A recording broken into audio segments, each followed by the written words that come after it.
From the hot air balloon capital of the world, this is live coverage of the 51st Albuquerque International Balloon Fiesta and the 66th Gordon Bennett Coupe Aeronautique. It's Balloon Fiesta Live, powered by ExxonMobil. And now, direct from the rooftop studio at Balloon Fiesta Park in Albuquerque, New Mexico, here are your hosts, Glen, Moyer, and Lloyd Jr.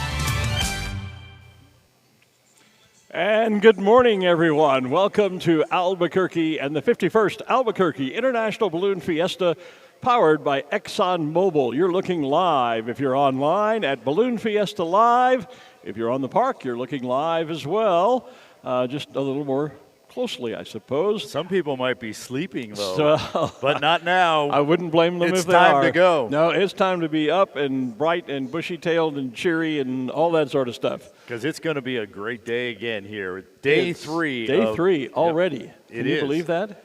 I know. We're a third of the way through. Somebody said we have 9 events left, and now we're into that. So, yep. I thought we had more than that. 3, 4, 5, 6, 7, 8, 9. Well, after today, we'll have 9 more. After today, we'll have 9. It doesn't matter. We're going to be here for several more days. And all of them right here on Balloon Fiesta Live. Indeed, all of them on Balloon Fiesta Live. We are, of course, also working with the folks at Gordon Bennett TV, Regan Tetlow and his team. They will be doing updates throughout the day, keeping us up to speed. We'll check in with them at 6:30 this morning, and then again at 9:30. They told us last night 3 teams had landed. Teams tend to fly through the night and land usually early in the morning if they're going to land, or late in the day. Yeah, that's when they make those decisions. Right. So we'll get an update because they're farther east than us, which means the sun is up sooner. That's true. And so the idea of we might have some other landings. They've been through this, actually the second night now, so we'll see. This is when it starts to become a question of how much ballast do you have, and the late evening or afternoon launches, or landings rather, are usually when they're making the decision, do we have enough ballast to make it through the night or not? Yeah. And if the answer is maybe not, then it's usually wiser to land in daylight later in the day. Exactly. So we'll be checking in with those guys again at 6:30, and then right after our competition this morning at 9:30. I was about to say, this morning is the first day of competition to crown a new champion for Balloon Fiesta, and of course, we'll kick it all off with the Sid Cutter Memorial Task. We will. The idea is to put a boat out in the middle of the field, and that becomes the target. In fact, the best scoring position is actually on the bow of the boat. And the idea is that all the area around the boat is water. Yeah. So that if your marker falls in the boat, that's okay, but if it falls outside the boat, it just went in the water. If it hits the boat and slides off, and we've seen that happen. Because it's like, where it ends. Whoosh, splash. Oh, man. Yeah. Yeah. And then there is an X that is actually just off the bow that we measure from. Right. So even being a perfect score on the bow is actually some number of feet. Away. It's a few feet from away. The center but of the that's X. the perfect score. Exactly. You know, it's a little confusing sometimes for pilots who always have it in their brain. The best score is right down on the center of the X. Exactly. And in this case, it's not. The best score is on the bow of the boat. And this all goes back to a story. I don't remember all the details, but it's a story about. I make them up every year. Sid Cutter. Well, yeah, and if we never let the facts stand in the way of a good story, I always say. But it goes back to a time when Sid was flying in the national championships up in Indianola, Iowa, and they had a task where there was a boat on a small pond, and I don't remember what happens from there, but that's how we came up with the Sid Cutter Memorial Task. And we have the SS Sid Cutter out on the field, or we will have later today a nice little black and white boat that was all fixed up, I'm sure, by our scoring team, and maybe the They usually zebras. give it a fresh paint job every year. Every year? Yep, every year they do it. Right. We do that, so we'll see. Now, in addition to the boat, we do put a couple of islands out there. Right. And, of course, then there is the actual shoreline. Now, these are all indicated by white flagging markers, areas. That 18-inch wide freezer paper kind of stuff that we use to draw figures on the ground with. The islands look like right angles, and then the shore just looks like a big rectangle. Yeah. So if you decide to go for a safe score, you can throw your marker on one of the islands or into the landmass, and we'll measure from the X as well. Now, that's a little bit away, but you will get a score. It's a further distance, but you're guaranteed to get a score. If you get in there, yes. Yeah, as opposed to going for the boat, and missing Have it and slide hitting off in the water, and you get no score. Exactly. So this is one of those what we call a high-risk, high-reward type of task, because there's a very high risk in going for that really good score at the boat versus going for an okay score on one of the islands or the larger shoreline landmass. Exactly.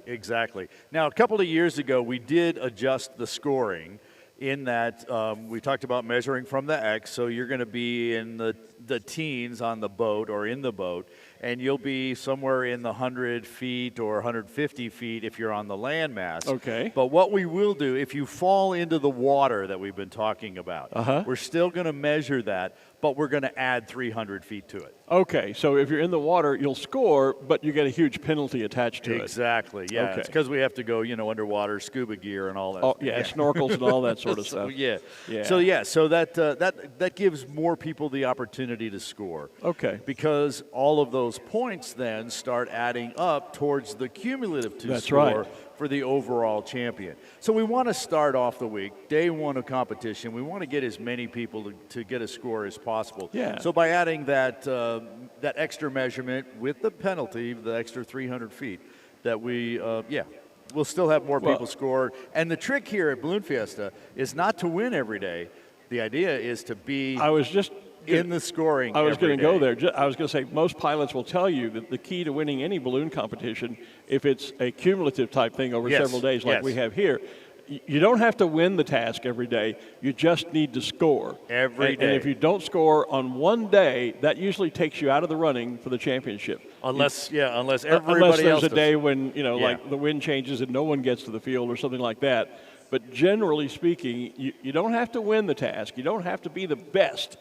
But you got to be good, and you got to be consistent, and you want to score every day. And if you get a score every day, then you're going to be in with a chance for the championship. Good morning, Jewel. Speaking of the SS Cutter task this morning. That's that's Jackie. I'm sorry, I'm getting old. Look past the lights. I'm sorry. Get my glasses on. Hi, Jackie. How are you? So our Dawn Patrol team has set up this morning. We're not doing the full show today, but it looks like we have almost all of them out there anyway. Yeah. So they're just going to, they've already stood up. They're starting to make some provisions for flight. We haven't talked about the weather. The weather is really calm and actually really mild up here this morning. Yeah, it was a little cool when I left the hotel. Reason why I jumped into my jacket as well as the fleece. But already I'm thinking I'm probably going to be climbing out of the jacket.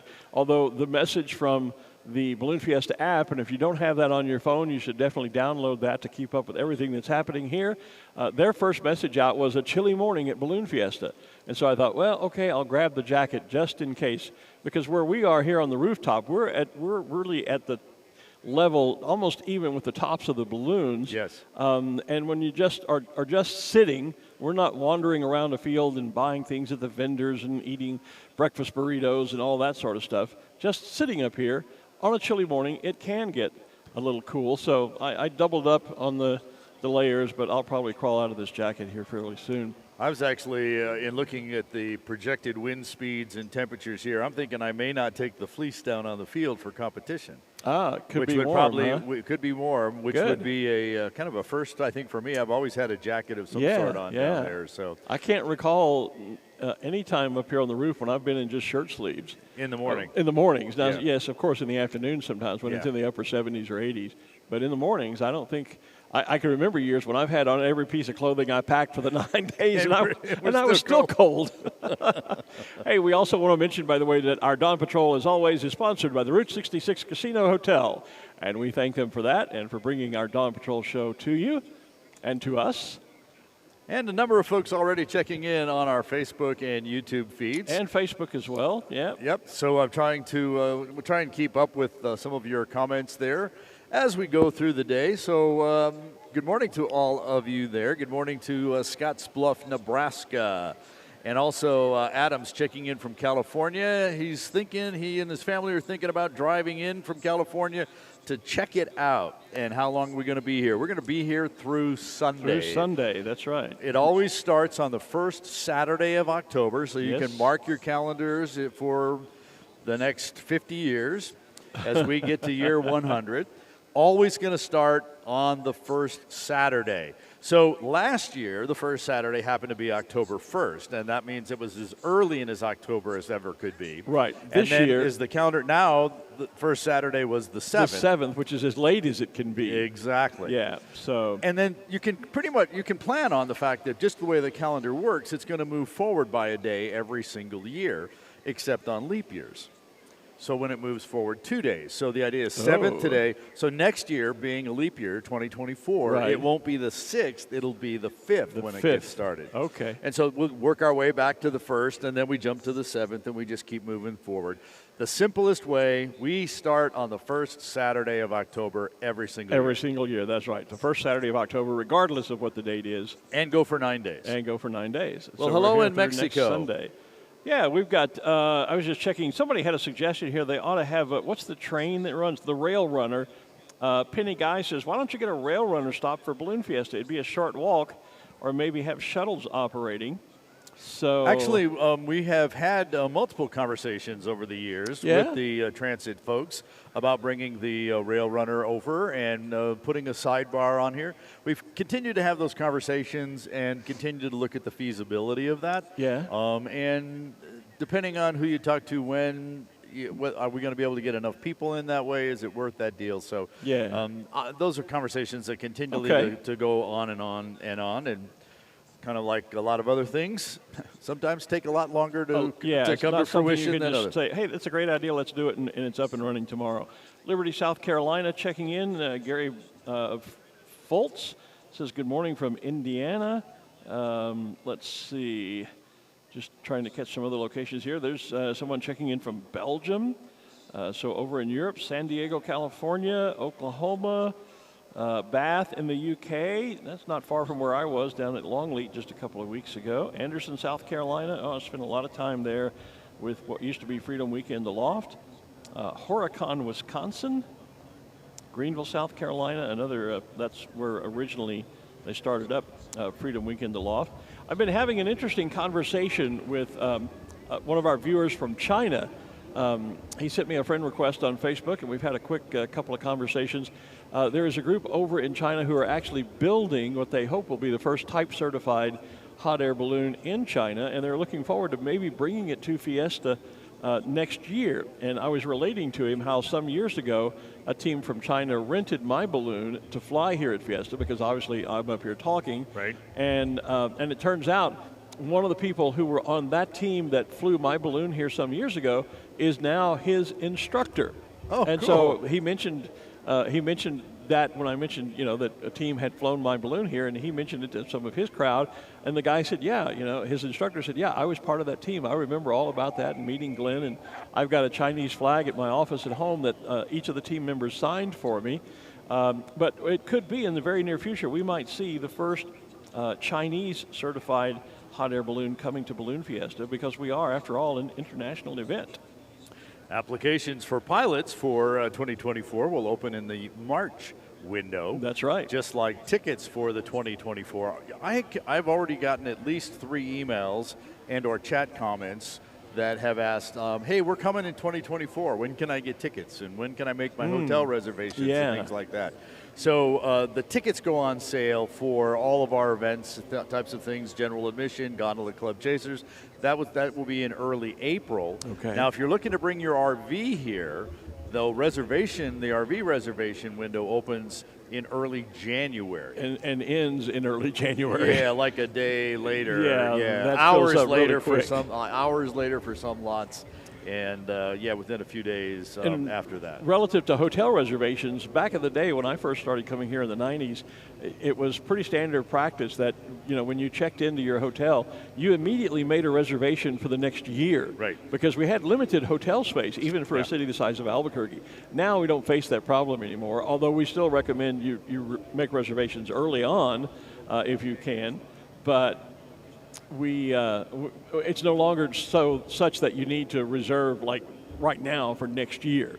We have obviously a lot of new hotels in the city, so there's a lot more hotel space. The sooner you But book, the better. Early is it's kind of like traffic. Early is better. Yeah. Yeah. We have a camera over at Pilot's Briefing, which started at 6 o'clock, and I think they're talking about weather. I'd like to take a minute and just check in and see if we can pick up what's happening at Pilot's Briefing.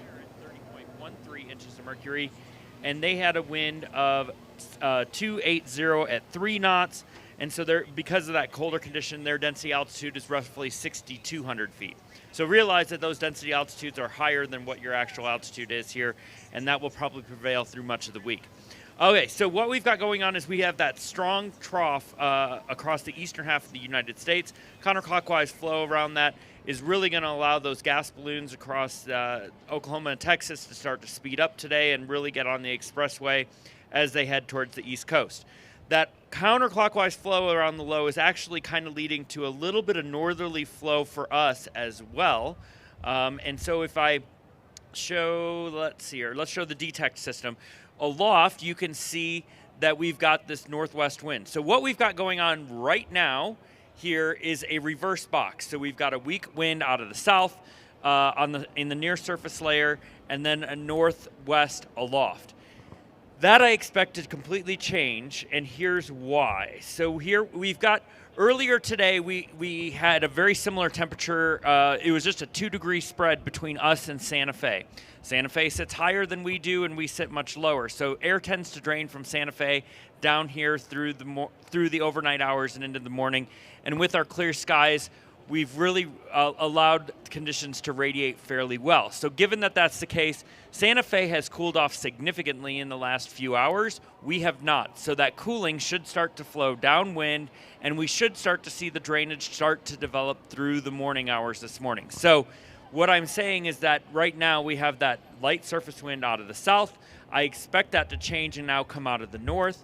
And as the day progresses, and that may last for quite some time. In fact, the TAF across the area in Albuquerque, they're calling for a 010 this at Sunport, 010 at 6 knots, visibility greater than 6 miles, and few 12,000, and they're carrying that all the way through 2 o'clock today. So that north wind through 2 o'clock. Up at Double Eagle, wind of 320 at 5 knots, visibility greater than 6 miles, and few 12,000 feet. So the point is that they're expecting the north winds to kick in. I'm expecting the north winds to kick in. So for those competitors out there that set up south of the area, I think you're going to struggle to get north. So that might be a clue. The real key, I would suggest, is using this detect system.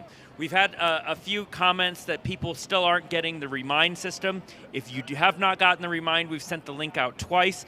Take a picture of this now. The link is at the top of the screen here, and that updates every 5 minutes, so it gives that information for you. We have the Dawn Patrol pilots that have just taken off behind me, and they are all hanging there doing hardly nothing. So, like I said, if you rely on that low-lying surface wind, it's going to be a struggle to get something consistent. What I think you're going to see overall through the morning hours is that wind's going to switch, and overall we're going to have a general north to south flow.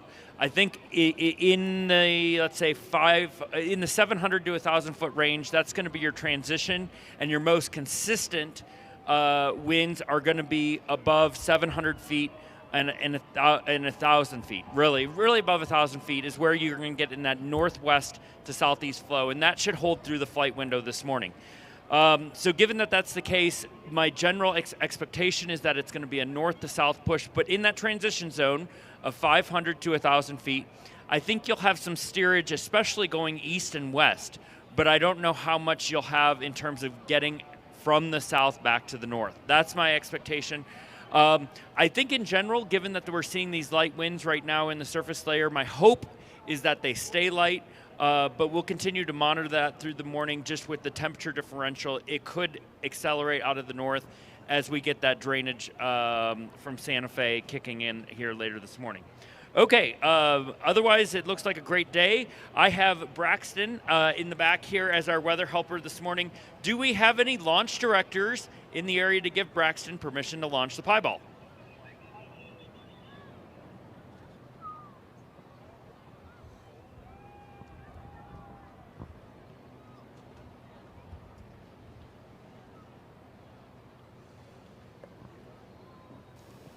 So Brad T. there, our chief meteorologist here at Balloon Fiesta, giving the pilots the scoop on the weather, especially for the competition today. Yeah. And so now I know why it feels warmer up here, because we actually have just a very slight south drainage. That's right, as opposed to the usual north out of the canyons. That would be into our face. Right. Yeah, and so things are being blocked.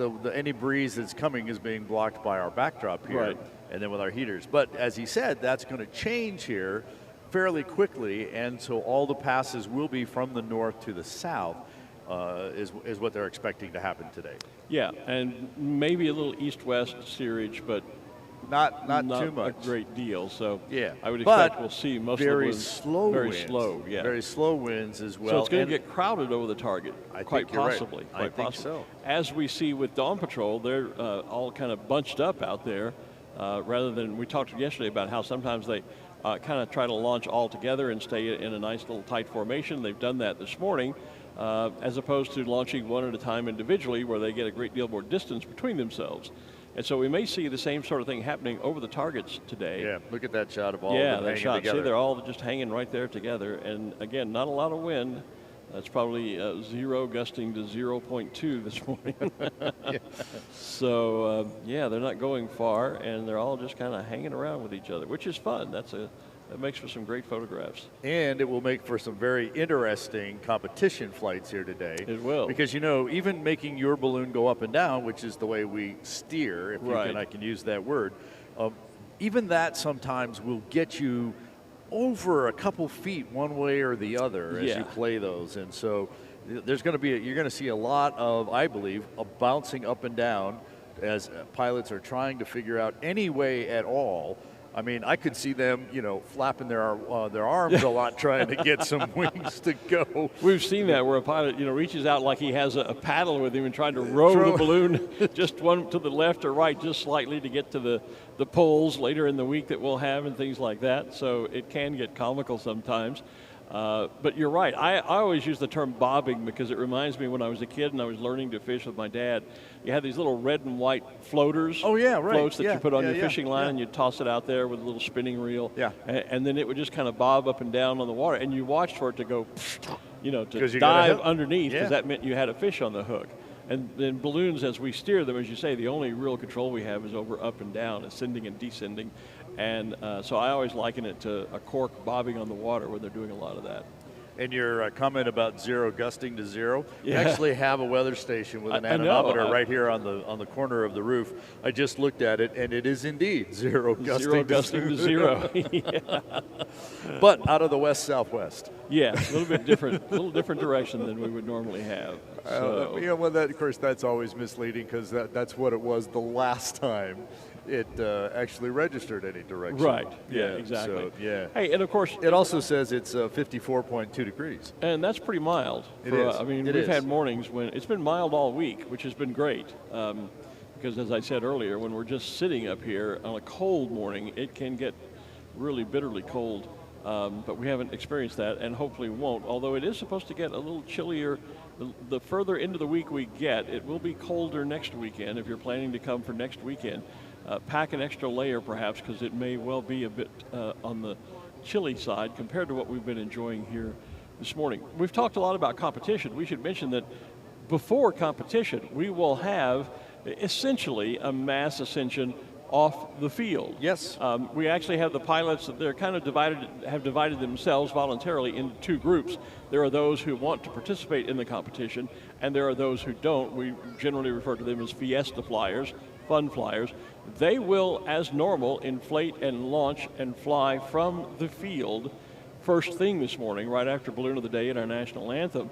And we have to do that somewhat rapidly because we get the field cleared as quickly and efficiently as we can so that we can then flag off the scoring areas, get the boat out and the islands marked off and all that sort of stuff. So there's a bit of a break between the two groups, but if you're here for the first day expecting to see a mass ascension of balloons, you will see that. It'll just be a slightly smaller group. Well, yeah, just about half. Yeah. Like we talked last night about how does a pilot get in and those types of things and who gets selected for the glow, to do glows that and kind whatnot. of thing. So that's one of the other questions on the application. Do you want to participate in competition or not? and we allow about 300 of them, or just over half, to select that box and be chosen for competition. Yeah. And it really does kind of self-select out nicely. Yes. So there are those that would like to do that and those that would not maybe. But so yeah, it's almost half and half of flying out and then the other half flying in. And so during the morning, if you're on the field, we've had pilot briefing, or pilot briefing is going on right now, but eventually those competitive pilots, they will get back in their trucks and they will be leaving the field. So don't panic. So don't panic. It doesn't mean anything's been canceled, like, oh my gosh, where are all the balloons going? About half the group will get back in the trucks and they will leave, because the competition, the nature of it, is what we call a fly-in task. The targets will be identified. Boy, that green chili stew was good. Even the second time. The targets will be identified here on the field, and so the pilot's task is to go a specified distance away. Usually it's only a mile. We don't send them a long way out. Yeah, minimum of a mile. Minimum of a mile, but you can go 5, 10, 15 miles if you want. Most won't do that. Most will go about the minimum, 1 mile away, find a launch site on their own that they believe the winds will then carry them back here to the field and to the targets. So, yeah, you'll see a line of vehicles eventually leaving the field, and that will be the competitive pilots who are going out to search for their launch sites and get staged for the second half of this morning's flight activities. Let's check in with a few more folks here before we head up to Gordon Bennett TV. So okay. we already talked about California. Mexico is in the house. South Dakota, Germany, Havana, Florida, Fort Lauderdale, Florida, Hershey, Pennsylvania, another one from Mexico, Fort Wayne, Indiana, Spartanburg, South Carolina, Central Minnesota, Arizona, Grapevine, Texas, Hawaii, El Paso, Mexico City, Tallahassee, Florida, and somebody's looking for a date, I guess. They're looking for Rebecca. Midland, Texas. Just a few of the folks that are checking in here this morning. Yeah, I've got Pittsburgh, Pennsylvania, Kansas, South Carolina, northern Minnesota, Texas.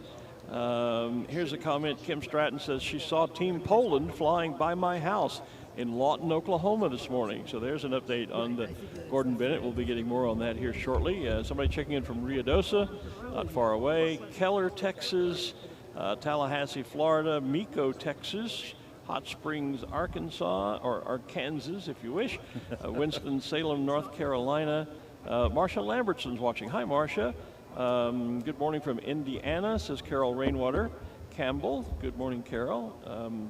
Let's see, Florida, where it's a beautiful 61 degrees. All right. That's nice. Yeah, and I've checked in with someone who's watching from Bristol, England. Said it's dinner time on that side of the pond, while we're just enjoying breakfast. So, yeah, folks checking in from all around the world. Dallas, Texas.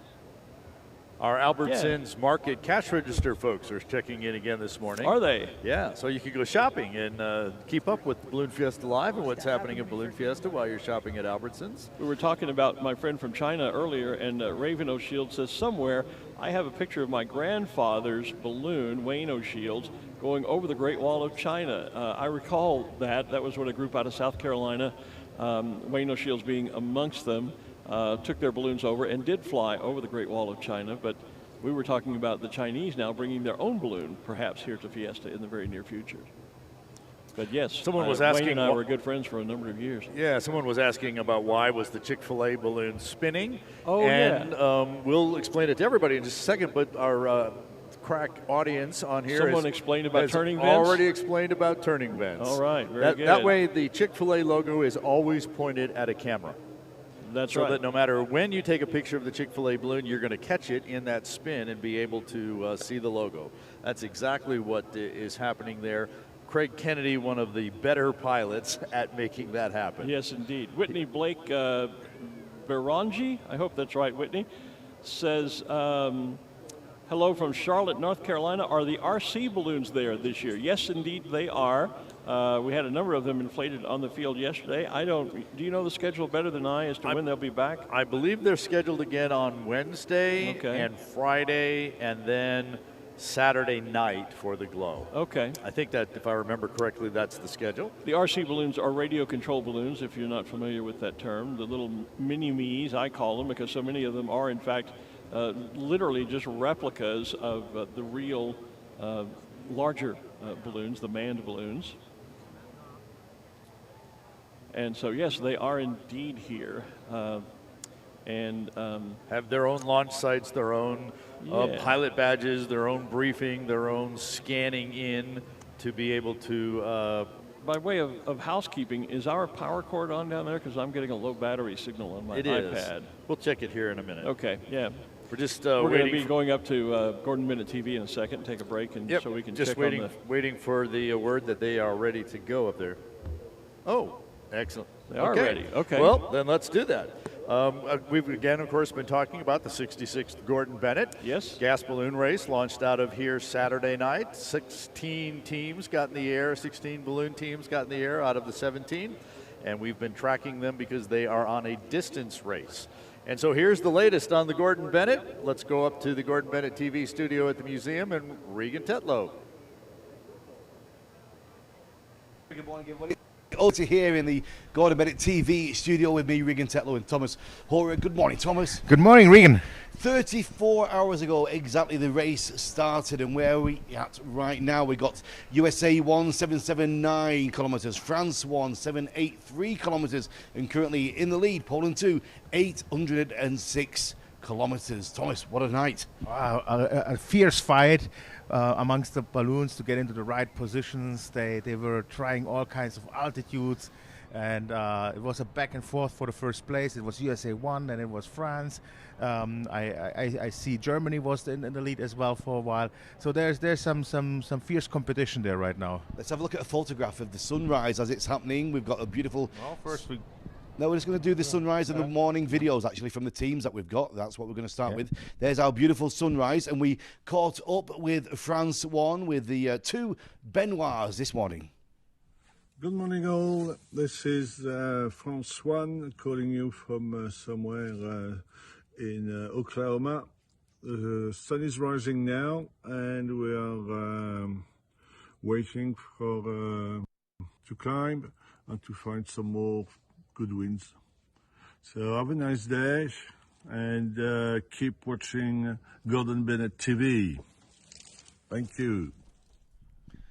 Great video of these two. I mean, Benoit himself was also an event director in Tarun. Yes. So he's a very accomplished pilot, and they are so nice. I mean, they are having fun. You can really see that they're enjoying it.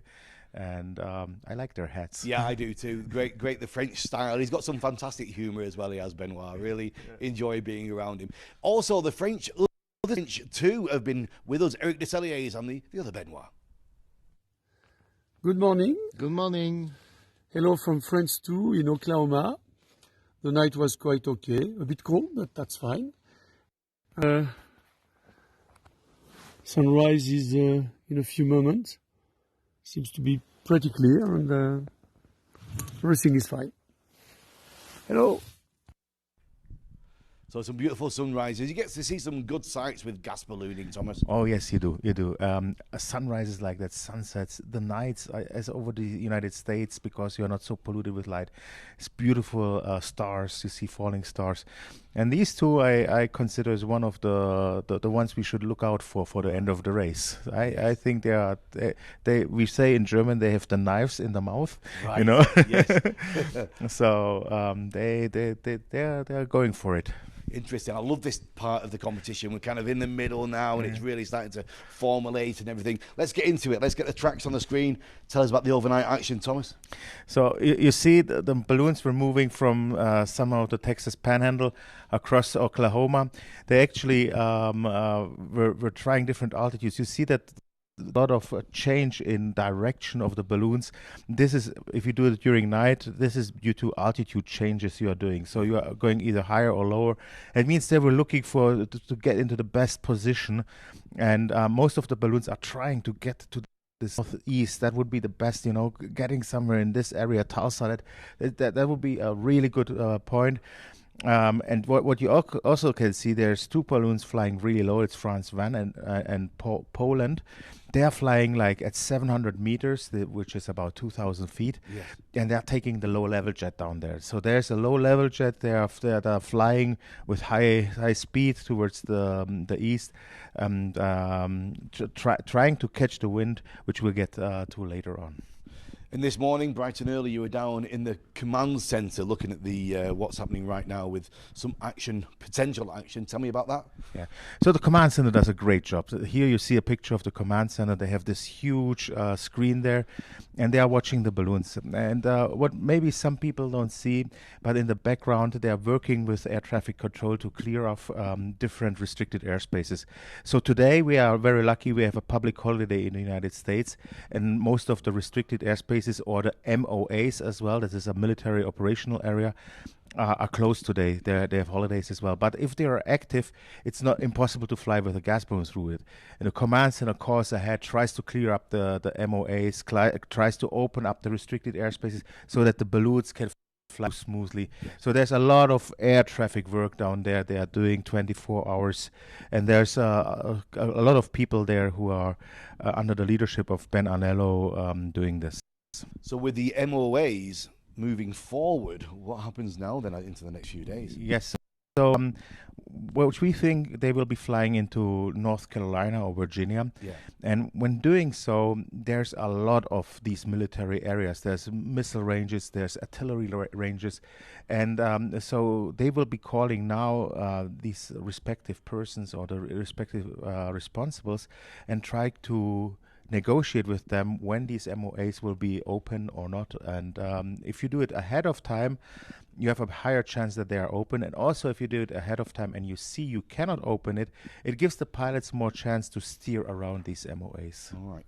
Well, let's get the maps back on, and let's just project forward a little bit and talk about what we think is going to be happening next from your perspective on the outlook.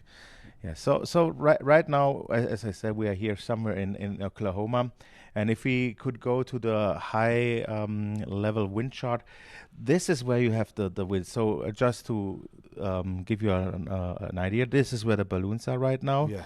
And the green or blue and green means slower winds, and yellow means faster winds, and the red or a blue that's like extremely fast winds. So what the balloons are trying to do is to maneuver either more to the east to get here into these winds, or to the northeast to get into these winds here. In high altitude, this altitude is now 3,000 meters, like 10,000 feet, to catch the wind which brings them and carries them quickly over to South Carolina, North Carolina, to this area here. But that's just half part of the story. What they will do is, once they have been carried over here, and maybe we can see the next slide, this is the lower level wind, so they will go here, and then they will drop and will try to cruise along the coast up to the north. So and the quicker you do it, the more time you will have to cruise up to the north of the coast, because the further north you get, the further is your distance. So the distance landing, let's say it's Savannah, is in distance than landing close to Baltimore or Philadelphia. Yes. Philadelphia and Baltimore is much further. Incredible. Where have you flown in the States? So I did 3 races. One landed in New Mexico, in Lamy, New Mexico. Yeah. One we have landed close to Denver, and one we have landed in Missouri, close to St. Louis. When it comes to flying in Gordon Bennett's, Thomas, for you, which one is the one that you always, the outstanding memory? Which one springs to mind? I think it's probably my most beautiful flight was the flight going from Belgium to Finland, Right. where we went from Belgium, crossing the Channel over England, over the North Sea, over Norway, Sweden, Baltic Sea, and then landing into Finland.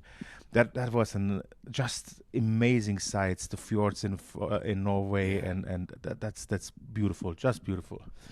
Incredible, eh? The 66 Coupe Aeronautic Gordon Bennett continues. We have our 4 live shows today. Remember to subscribe onto YouTube. The hashtag GB2023 for all your pics of where you might be watching the action. And our 4 live shows. And with people in Europe watching as well, and they don't want to do the calculation. So I'll tell you the times.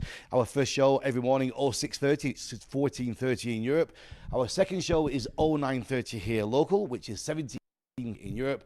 Our third show, 1300, 1 p.m. here, 2100, 9 p.m. in Europe. And our final show, our evening wrap-up, 8 p.m. here, 2000, 4 a.m. in Europe. So make sure you set your timers for that. We'll be back with our next show, 09:30, but it's back to the guys on the rooftop studio with our... Thanks, All Regan. right. Thanks, Regan, and Tomas for all of that update. I'm glad he did the time conversions for everybody. I'm glad you did too. I'm pretty good at converting from here to London because I spend some time in the UK each year. But beyond that, getting over into Europe, I'd get lost. So, yeah, well done, those guys. You bet. So things continue, and like you said, today was going to be kind of the day. You're going to see where you're going to go. Today's when the everybody kind of went the same direction to get to Texas and the Panhandle. They're now between, look like Dallas and Oklahoma City, basically along the I-30 corridor, I-35. It runs north and south between Dallas and Oklahoma City. And so now is when the strategy starts to play out. Do you go high?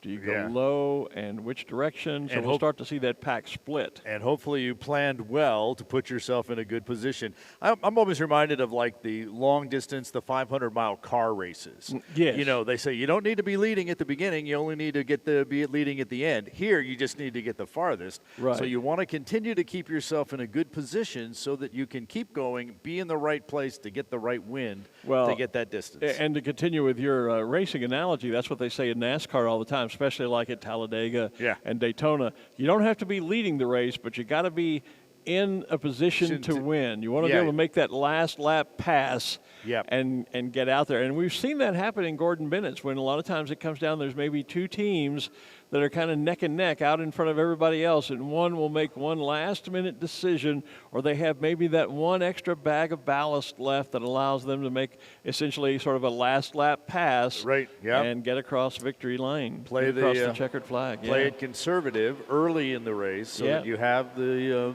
ballast, literally, to be able to make that piece at the end. So, Speaking of ballooning events, we had a comment on our Facebook page a little earlier. Masayo Nishikubo says, hello from Saga, Japan. We're also having the Saga International Balloon Fiesta from November 1 to 5.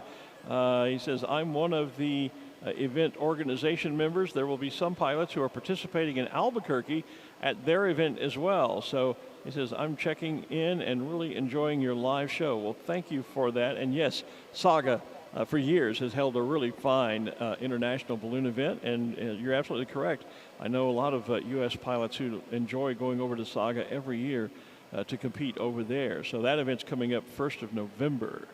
A few minutes ago, right before our Gordon Bennett TV update, we were hearing from Brad Tiemeyer, and he said that the wind was going to change direction and come from the north, and we were actually going to start feeling it. Do you feel it? I do. You're we right. Do feel it. In the last few minutes, changed. it just got colder. As we were talking, yes, it just got colder. Suddenly got cooler. Yeah, now it's 2 gusting to 3. Okay. Right here, and yes, definitely out of the northwest. Now Yes. 1, So things just changed right here on the field, as predicted by our weather guys. Yep. So it's right on track. A minute ago on the feed, we saw a picture of the Xfinity balloon inflating. They are, in fact, our balloon of the day, and part of the reason for that is that they are our Navigator sponsor, and today is the Navigators Party. Thank you, later Party. this morning. Thank you, Party. The Navigators are basically our volunteers, and there are I think I've heard the number 3,000 tossed around. Is that anywhere correct? Well, it depends on how you count them. Okay. So we have about 1,200 navigators that are registered directly with Balloon Fiesta and work directly on Balloon Fiesta events. I gotcha. So manning sponsor hospitality, doing field work, our staff, our navigators here, so they're helping us. So those are the people that staff all of the operations. But then many of our chase crews are volunteers as well. Right. So when you bring them into the number, then we start getting up to the 3,000 number. Okay. So, yes. Yeah, because a lot of pilots travel here from some distance, as we know, including international pilots who can't necessarily afford or otherwise bring 4 or 5 crew people with them, and so they're dependent on Albuquerque, literally families who live here in the Albuquerque area that volunteer to come out and crew for those pilots. So that's where we have a big thank you party to the that's how we get to the 3,000 because and we're always looking for folks to do that. There is an online Chase Crew sign up that you can do before Balloon Fiesta. If you're out here, there is a Chase Crew tent over by the Sid Cutter Pavilion. And, it's a great way to get involved in the sport.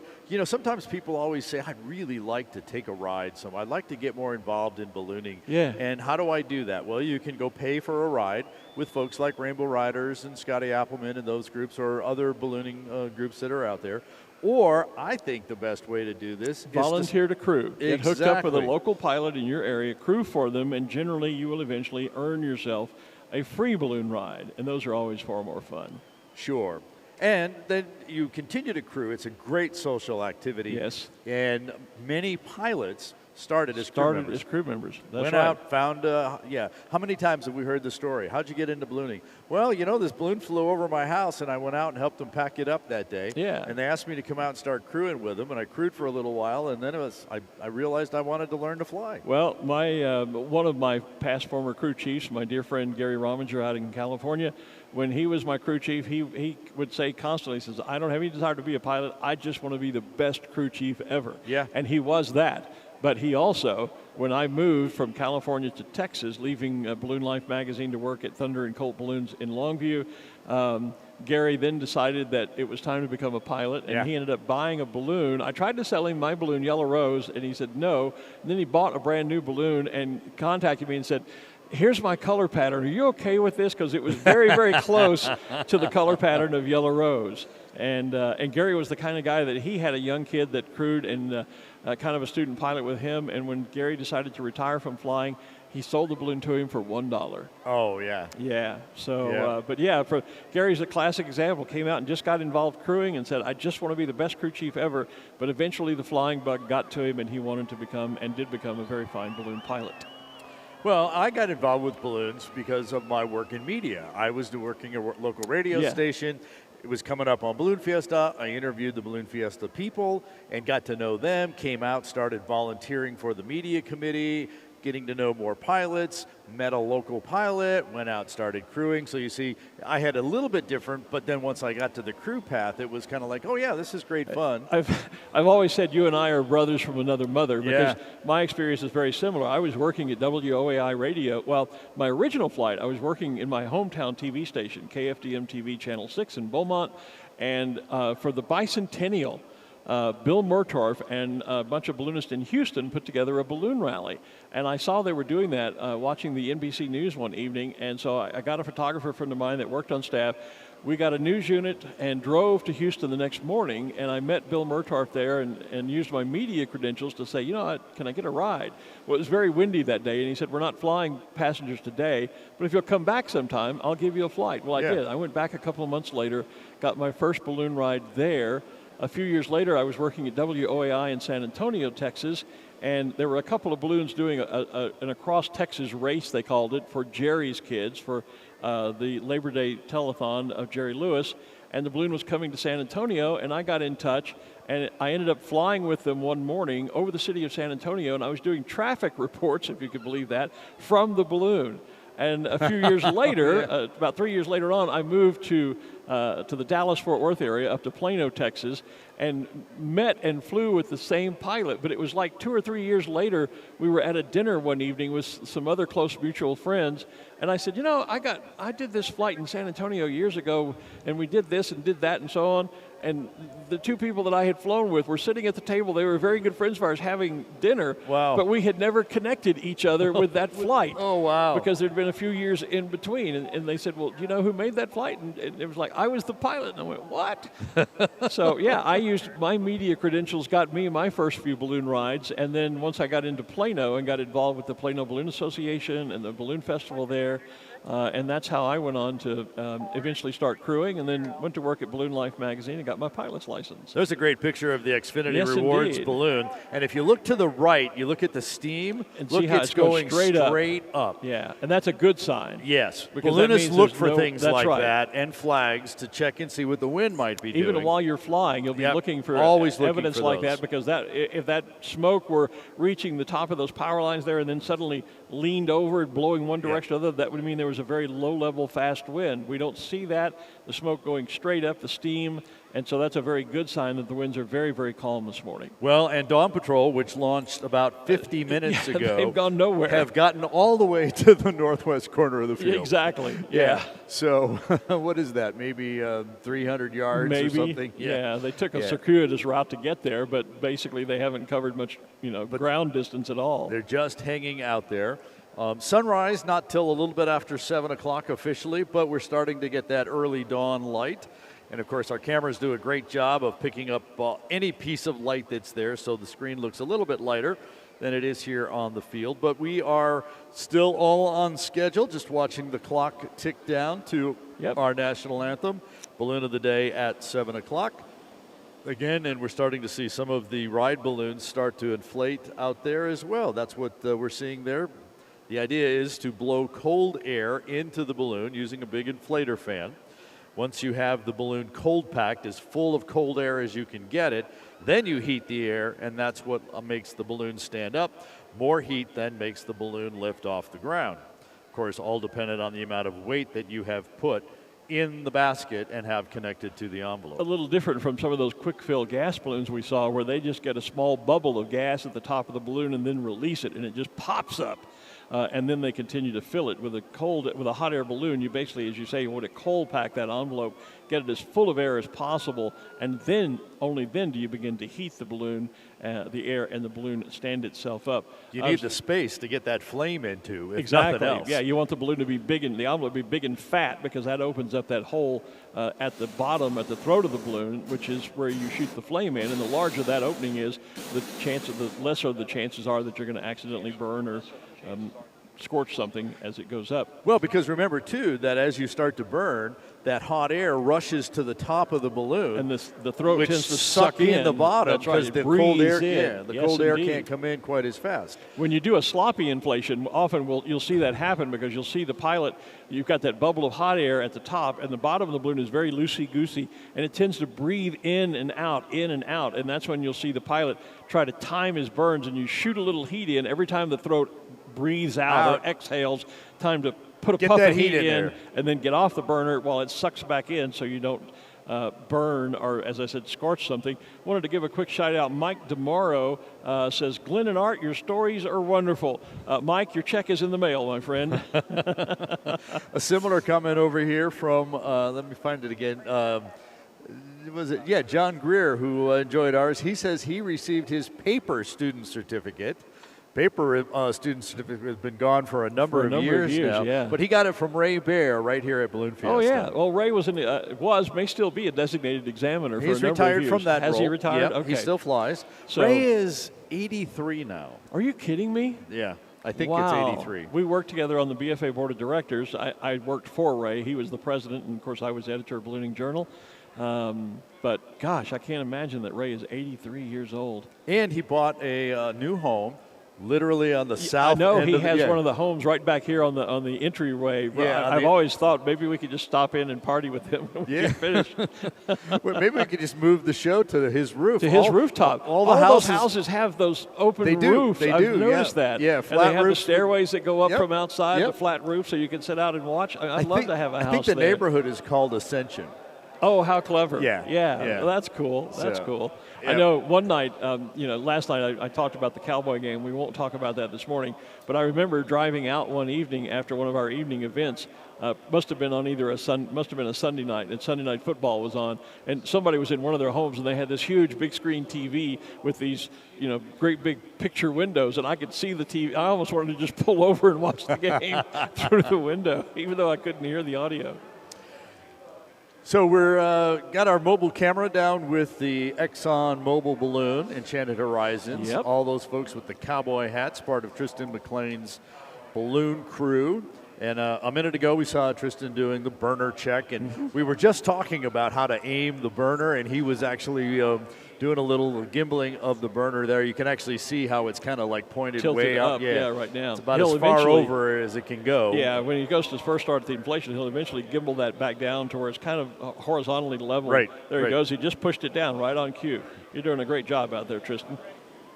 See, the burner now is almost level or equal. Parallel is the word to the ground. But it gimbals so that you can point it Right, into so you that can point opening, it depending whatever- on that's how right. that thing. Yeah. Yeah. So Old balloons did not have that gimbal. I can remember, I never owned one, but I can remember a time when the burner was rather fixed in position, and you had to literally, we talked about the team helping to pick the basket up yesterday. Yes, yeah. You literally had to do that. You had to move the basket to aim the burner.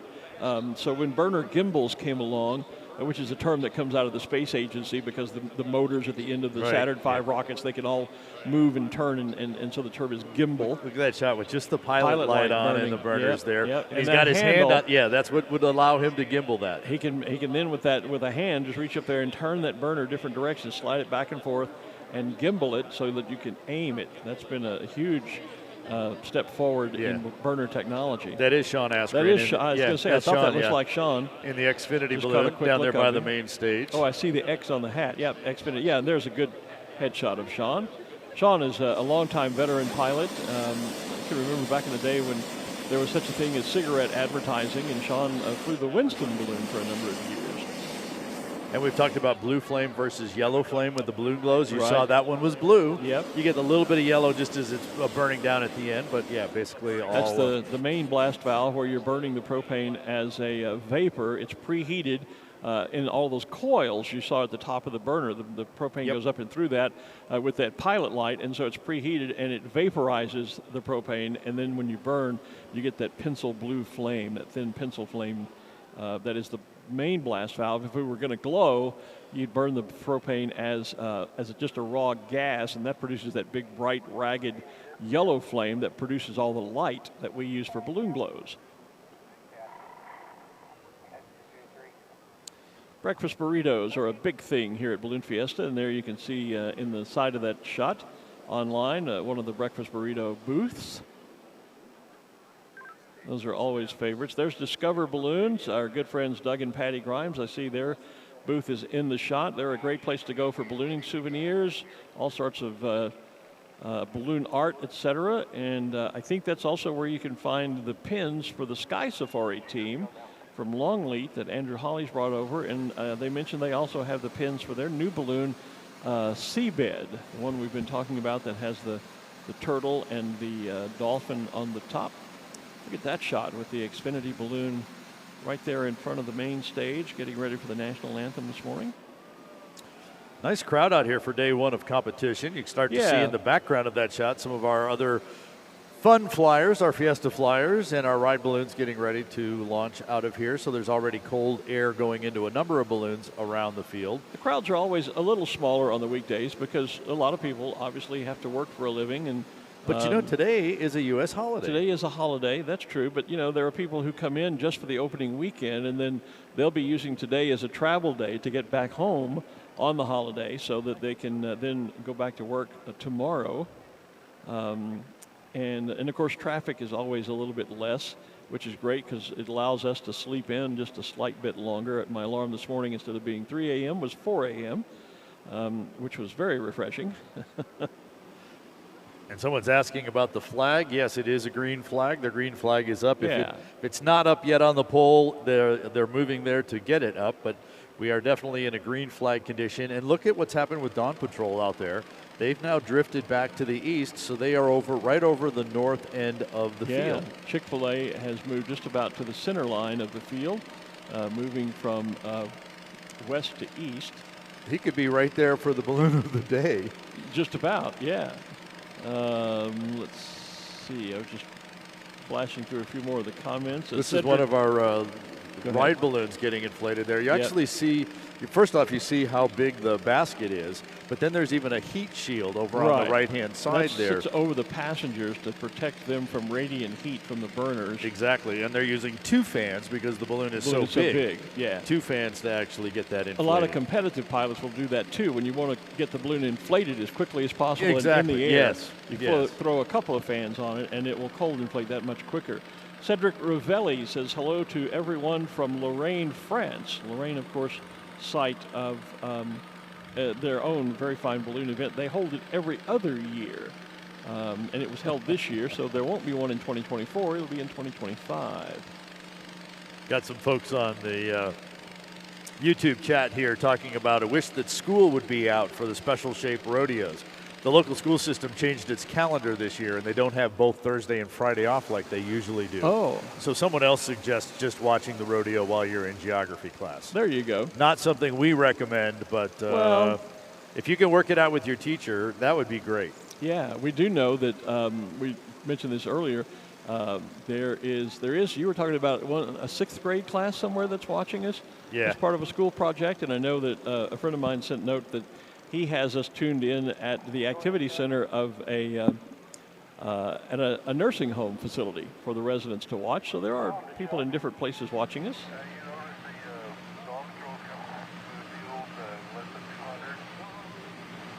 Just kind of listening to our officials radio talk about where the Dawn Patrol is as we get ready to launch the balloon of the day. Let me see if I can get an update here. Stage, are we ready? We're ready. All right, so let's toss it down to our public address announcer, Mr. Bill Royal, for our national anthem. There they go.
Sean Askren and Xfinity Balloon taking the colors aloft to the sounds of our national anthem, and that means we are officially underway on day number 3 of the 51st Albuquerque International Balloon Fiesta. It is Monday, and it is our Thank You to Navigator Day. We'll be honoring them with a party later today for all the hard work that they have done getting us ready and through this entire week. Our game plan for today is to launch about half of the balloons from right here on the field. Many of them are already well into the cold inflation portion of their flight, some of them already standing up. Once these balloons have launched and cleared the field, the other half of our balloons will be launching from somewhere away from the field and performing and participating in a fly-in competition. So they'll be attempting to get back to the field and drop markers on both a boat and an X. So there are actually 2 different tasks or competitions taking place today. That's correct. The boat is the primary target, the SS Sid Cutter, And that will be an orange marker task, just so you can keep up with everything that's going on. Then there will be 2 further X's that will be closer to me this year. They'll be south of the boat, meaning closer to the rooftop studio, and those will be any color marker except orange. Or red, because they look too close, the same. Or okay, Yeah. so no red, Yeah. no orange. So we'll likely see some blue and some white markers, maybe a pink one. Who knows? Yellow, yep. Yellow, yeah. But so yeah, And that'll be the. That's just because sometimes the markers are so far away from the scoring, the center of the X or the target, that they want to make sure that They you score it to the correct X. Exactly. Yes. Exactly. You got it. Yeah. So that's why they designate which marker you Which have color to throw. marker. And of course, in any competition, typically, if you throw the wrong color marker on a task, generally you'll still be scored, but then you get a penalty for the wrong color marker. Right. But the purpose in trying to specify or assign a color to a target is so that the scoring officials can, as you say, be sure to measure to the correct X, and you get the proper score that you should for your drop.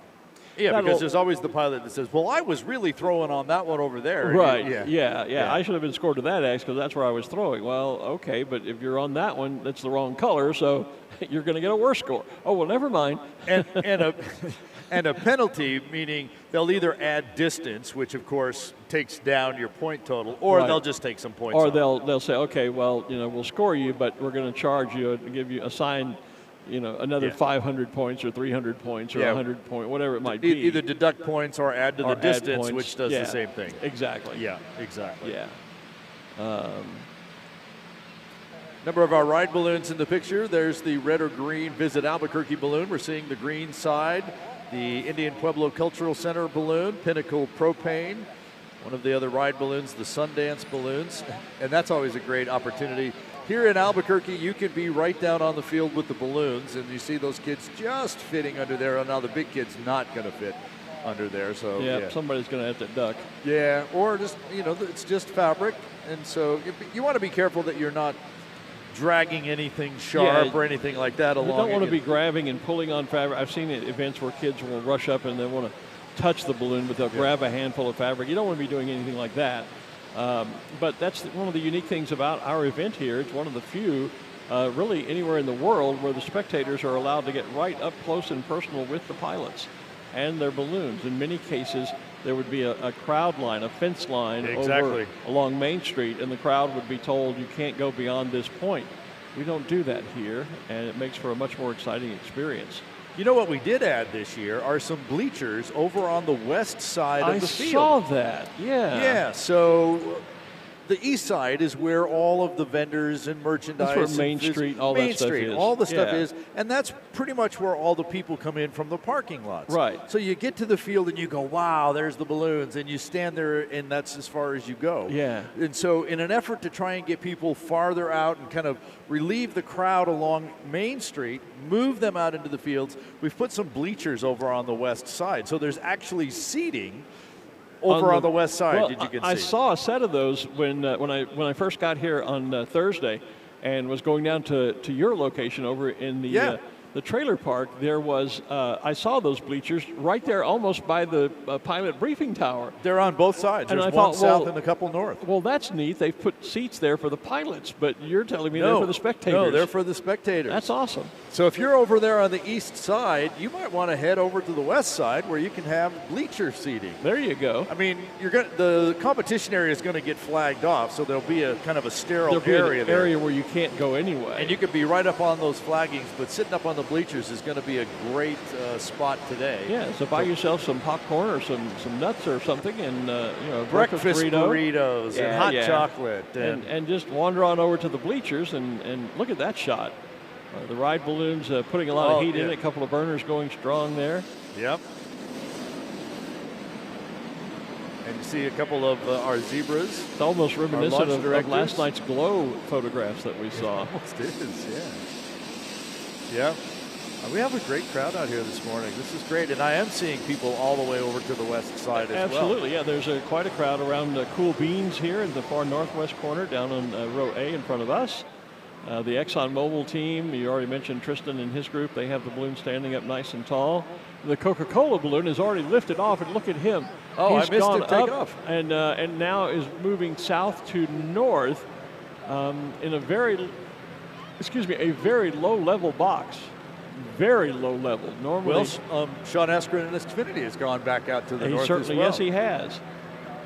So they told the pilots there may not, that coming back north might be difficult, but they are moving really slowly up there. So you don't want to go too far south to try and fly north to drop in and come back. But there will be some pilots to do that. Yes, there will. So, and we'll have to see what the upper level winds do, because a lot of times some pilots will launch far away and they'll go very, very high.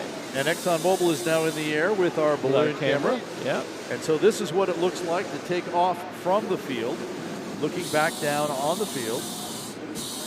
We are now airborne with our balloon cam. The camera's coming around toward us. Let's see. There's the sponsor on. There's the rooftop There's studio. The rooftop right studio there. in our backdrop. Yeah. Right there on top of the... Tristan spinning the balloon with the turning vent in the ExxonMobil. There's the RV lot behind us. Look at all those RVs back there by the museum. There's a great shot of the museum, which is behind us, and where Gordon Bennett TV is broadcasting from all this week. There's a good shot of the Sandias. The sun, as you can see, is up, but still hidden by the Sandias. Coca-Cola already heading west now, back over the field. So there's definitely steerage there right now. And maybe what they were talking about is when the sun comes up, that might change. This drainage to the south from the north will, Tristan's already stopped going south as he's gotten up. Yeah, he's climbing, and he's going to be coming back north here in just a minute, I think. Yep. There goes the Cuervo balloon, yellow with red and blue stripes and blue stars. Cool Beans also getting airborne over in the northwest, or rather southwest corner of the field. Green, red, blue, and yellow spiral broken by bands of white, and the Cool Bean characters around the bottom of the balloon. Look at the shot back down on the field. Yeah, look at that. So you see all the Rainbow Riders balloons at the top. Those are people that have paid for a ride up there. All the ones at the south part or the lower part of the screen, those are all our fun flyers. Yep. The field's a lot emptier, it appears, obviously, than on the weekends, because, again, the pilots are split kind of into two groups. Half that are flying off the field, Fiesta flyers. The other half have gone out to find a launch site and fly in for the competition. Wicked is with us again this morning, defying gravity. They are right here in front of us. The balloon, of course, representative of the hit Broadway show, Wicked. The red balloon we're seeing on the screen, Coca-Cola. Yep. Wicked, of course, the prequel to that famous Wizard of Oz story about the good and the wicked witch. There it is. That is such a great show. That is a great show. Yeah, I it's love one of the my music favorites. in there. Yeah. Right next to Wicked is the Chalmers sponsored balloon. Don Chalmers is a local Ford dealer here in the Albuquerque Rio Rancho area. Indeed. And they lend us some chase vehicles and vehicles for our officials. Again, we've talked about people coming in from out of town. You fly in, and so we borrow some vehicles from Don Chalmers and use those to get our folks around for these 10, 15 days. When I lived in California and would fly in as the announcer, I was given a Don Chalmers vehicle to drive for the week. And on one of my trips here, at the end of the week, I actually went back and bought a brand new vehicle from Don Chalmers and drove it home. I did notice that all the ones we have temporary dealer stickers on, so you know that's what's going to happen again. That's right. And they generally are put on sale immediately after Balloon Fiesta because they're now considered used vehicles, very lightly used, so you can get a nice discounted price on some really fine vehicles. I had a great, I was driving an Expedition, and that's what I ended up buying the year that I bought my vehicle from Don Chalmers. There was just the new University of New Mexico balloon, Travis Venzel. If you're on the field, it's right high overhead in the center of the field. Yep, came right out of the center. Travis Venzel flying that for us. Balloon of the day yesterday. And Wicked goes right over the rooftop studio. Yep, being very wicked, as it were. Yep. You know, have you noticed we're seeming like we're getting more and more pilots that are attempting to fly right over us? Yeah, well, it's called buzzing the tower, I think. Stan Hess flying Wicked for us. Negative Ghost Rider, the pattern is full. Another shot from our balloon cam up in the ExxonMobil balloon. Looking back down, balloon on the side, Cuervo that took off from here, and then the racer that took off from the other side. The museum just down in the bottom of that picture. So all the balloon field is actually on the bottom of the screen, off the screen there. And out of directly frame. from the field, there goes the Pinnacle propane balloon right out of the center of the screen, out of the center of the field as well. So giving you lots of great angles from up and above, right here on the ground. There's the New Mexico True balloon. You can see the Mexico True on the words on the side when That'd that's be Bill Truly flying that balloon. Bill Lee. Bill Lee. 'Cause Bill the balloon- Truly. Yeah. Yeah. That's it. That's it. I got it. New Mexico True being the tourism department, basically, of New Mexico. By the way, there are T-shirts and poster tiles with that balloon and the sugar skull on it available at our merchandise tent. Awesome. So we've worked with New Mexico True and, of course, Bill Lee and all those folks to get the rights to produce those materials. Yeah, I thought this morning felt a little different, and I just realized it's because we don't do the drone show on the weekdays. Right. We started, and I was thinking, wait, we forgot the drone show, but it doesn't fly on weekdays. So things are a little different. There is Arabelle, the Creamland Dairy Special Shape cow. And look at the difference in the New Mexico, right behind to the left of Arabelle. Yeah. There's the New Mexico State University. That's down in Las Cruces. That's more of a regular size, probably a 90,000 Probably a cubic 90, foot. yeah. And then the ride balloon that's got to be probably 200,000 Yeah, cubic maybe feet. at 210, something like that. Yeah, something like that. Look at the shot down on the field. Yeah, from straight up above. You see the balloons in different levels of inflation. The very top there are balloons standing up. You talk about that three-row thing you talked about. Three-row rule, See, yeah. the front row's ready to go. The row behind is just about ready to go. And the third and fourth rows back are now just cold inflating. So they'll be ready as the balloons in front are launched and the launch directors comes to them. And a couple more rows back, they were still just stretched out. No Exactly. cold air yet. They're Yeah. waiting, not starting the inflation yet. That's the game So they plan. don't waste any time. Hey, our Balloonmeister Henry Rosenbaum has come up to chat with us here this morning. So good morning, Henry. Hey, Morning, good morning, Henry. Art. Glenn, good morning. What a fantastic day this is. Oh, yeah. And the sun's not even up yet. It's been that way for 3 days. I know. It's unbelievable. We've had 5 sessions, and we've got something going on every session. Every It's session, fantastic. absolutely. So bring us up to speed on what's happening today. Yes, so, you've been talking about it, but today's the competition day. They've got 2 tasks, the Sid Cutter, which is always our favorite. Sid Cutter task will be first, and then they've got 2 X's just downwind of that as a hesitation waltz. So I just talked to Joe Savata, one of the competitors. They're planning to head out to Corrales to the northwest of here and fly the high wind in. So, but that may change. We'll see.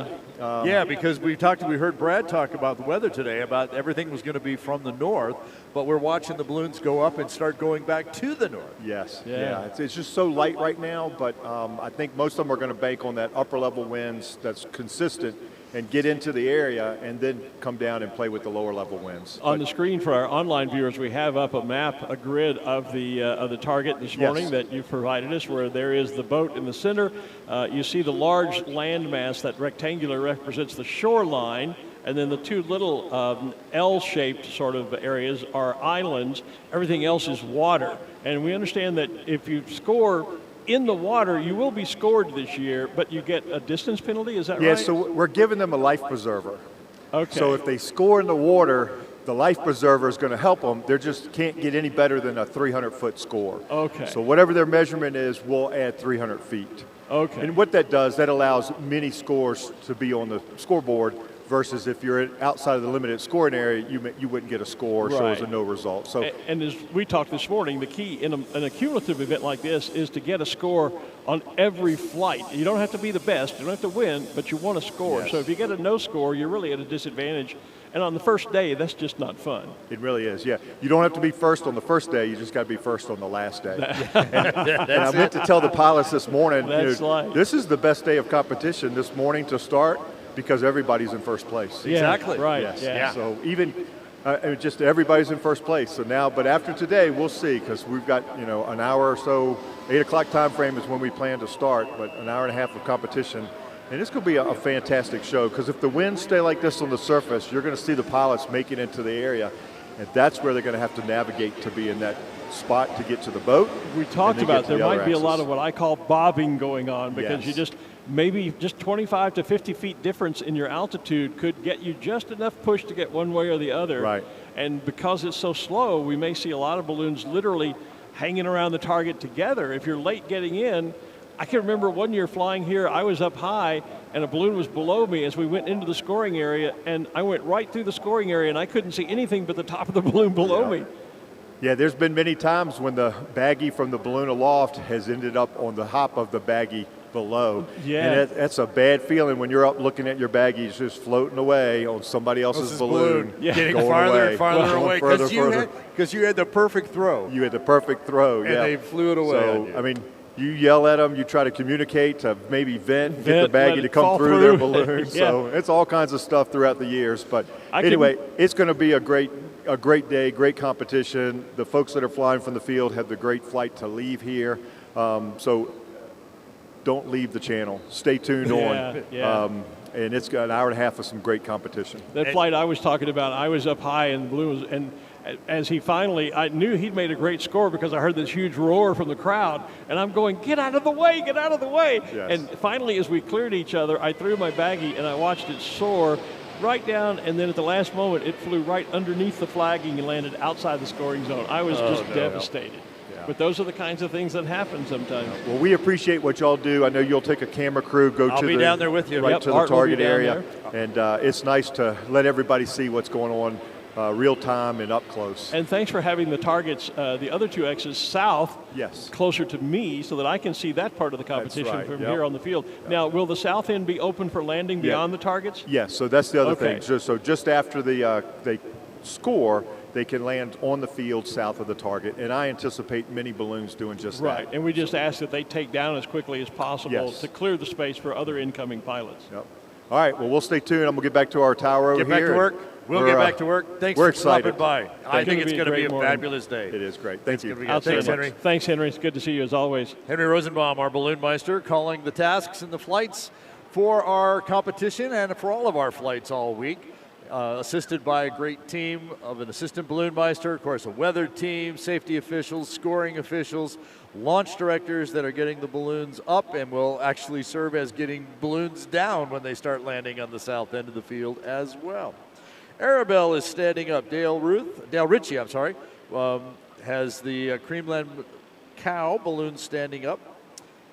Got a comment quickly on Facebook here. Tammy Burns says, I heard there are special gondolas at Fiesta this year for those in wheelchairs. There are, in fact, we didn't mention that, but Rainbow Riders has added a wheelchair-capable balloon or balloons. I'm not sure if it's one or more. I think it's a single. It's Mike Heffron in a balloon called Cattywampus or Cattywampus. Cattywampus or yeah, something? Cattywampus. Okay. So, and it's Mike's balloon, and he's teamed up with Rainbow Riders.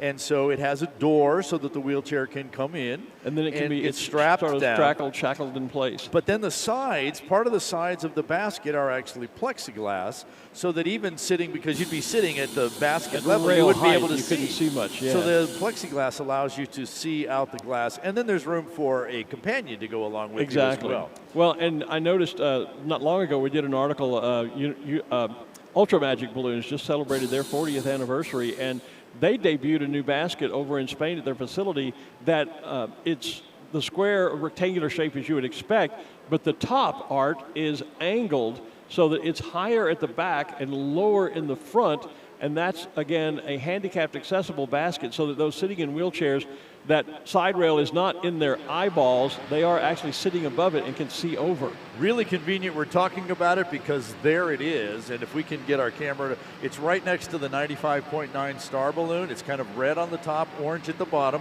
It's got a white design over on the side. It's just coming out of the center of the field. It's Cattywampus. I've looked it up here, and that's Mike Heffron. Usually goes by Heff.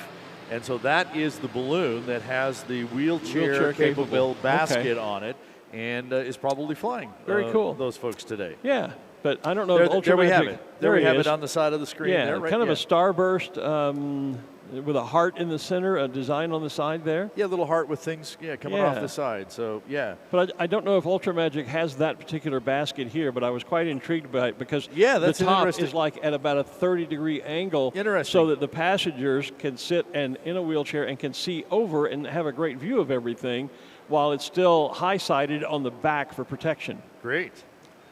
all kinds of people always having, hey, if we could do this, that would make the sport more accessible to more people. Yeah, and I think it's Lindstrand that has a balloon. Johnny Petrin has flown out here before that has the plexiglass floor.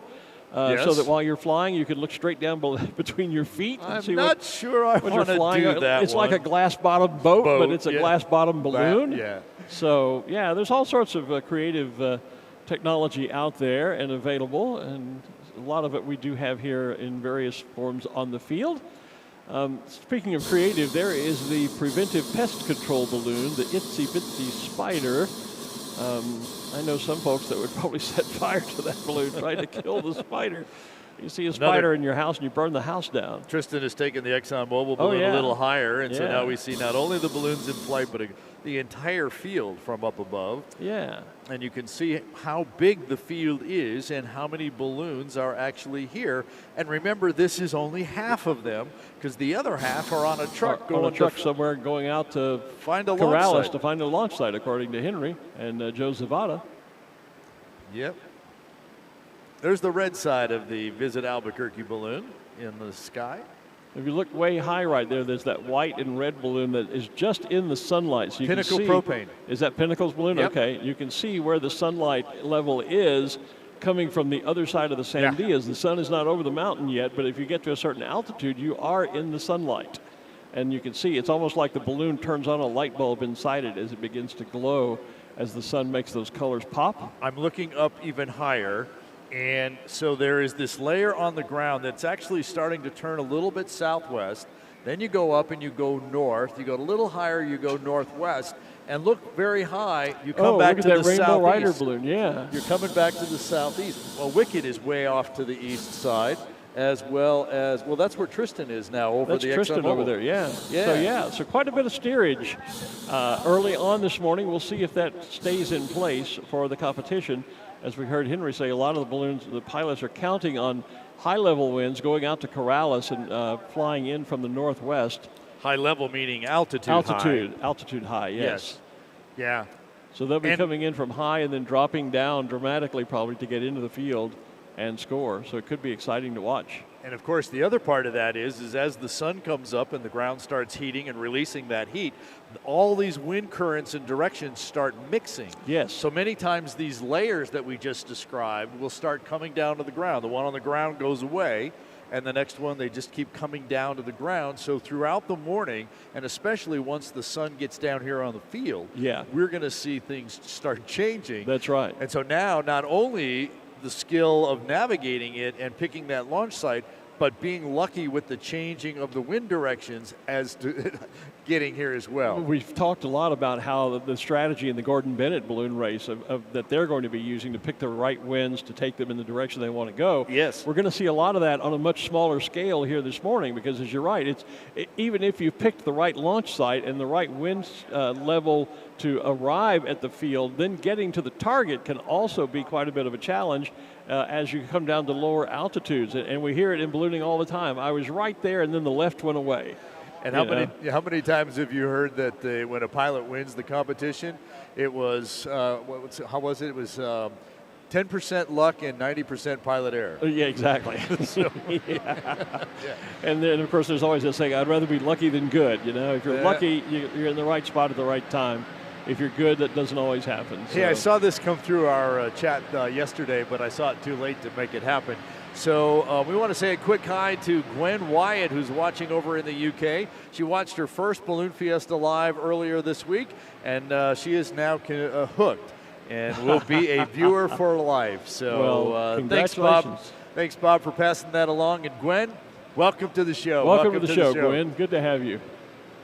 And there's some great ballooning events over in the UK when you're out there. Bristol, of course, the Bristol Balloon Fiesta. Then down in Warminster, Sky Safari at Longleat. I was just talking a week or so ago with Robin Batchelor. They just wrapped up, by the way, the Queen's Cup competition. Had a very successful two-day. That is a two-day distance competition for hot air balloons. I don't have the results right in front of me. I did see that the teams that had won, but congratulations to everyone over in the UK for a successful Queen's Cup competition. The Queen's Cup is this giant, beautiful silver cup that was created by the Queen some years ago, and she gifted it to the aviation industry. So it rotates year to year to year, different aviation disciplines are allowed to compete for and win the Queen's Cup. And this year it was the balloons year to do that. Well, there you go. Oh, here's another way. We've talked about this yesterday. One of the cloud hoppers or chair balloons, just kind of sitting in a little set of straps. He's even waving at us. Yep, no basket, just a little chair that you strap on your back. The propane tank is there. I can remember a friend of mine from Texas built a cloud hopper one year, and being a Texan, he rode a horizontal 20-gallon fuel tank with a saddle on it, like riding a horse. That would be interesting to No see. place but Texas, ladies and gentlemen. There you go. Rocky Top is getting airborne now, banner 415, just high overhead from us. That's Mark Yoakum. It's actually Mark's first year to fly here. He's got all kinds of ratings and licenses for other kinds of aircraft. Yeah? Yep. Preventive Pest Control is in the air. Seth Hunter flying that this year for us. We talked about Itsy Bitsy Spider there, climbing up the side of the balloon. Doug Gannon Hamlet is on the field, will be launching shortly. Somebody in the Facebook chat room just shouted out, Hamlet! And so they'll be going. KKOB Radio, where it all began, ladies and gentlemen, 51 years ago. Look at this shot with all the balloons on the field, all the balloons in the sky. Yeah. Great pictures from our ExxonMobil balloon. Thanks to Tristan for flying our balloon cam today. Absolutely. But yeah, KOB run KKOB, then KOB, celebrating their 50th anniversary when Sid Cutter and Tom Rutherford got together and put together what became this fantastic event. Yeah, just kind of a, can you bring some balloon decorations over for our party type of thing? Yeah. I remember, I love the story. I was had an opportunity to talk with Sid and Tommy a number of years ago, and they talked about, it just only got mentioned on the radio. It was their birthday party. Right, it was a radio promotion. Yeah, exactly. They figured a few hundred people would come out, Tommy actually brought passes that he could hand out to let people get to the balloons. And they rode up, and there was 20,000 people there. The story, they just threw the passes in the back seat and said, forget that. I think there was one police officer on horseback, for the crowd. So there was nothing. Yeah. Well, and there was, I remember the video. Slim Pickens was there. There were some celebrities there that were. I remember him saying, "Golly, I ain't never seen nothing like this before." It was fun. And there were 13 pilots at that first event. 21 were invited. 8 couldn't get here because of weather. A little bit later this morning, before we set for competition, I think we're going to have Bobby Whitaker come up and visit with us. Her husband, the late Mr. Whitaker, of course, was one of the 13. One of those 13 that actually made it here.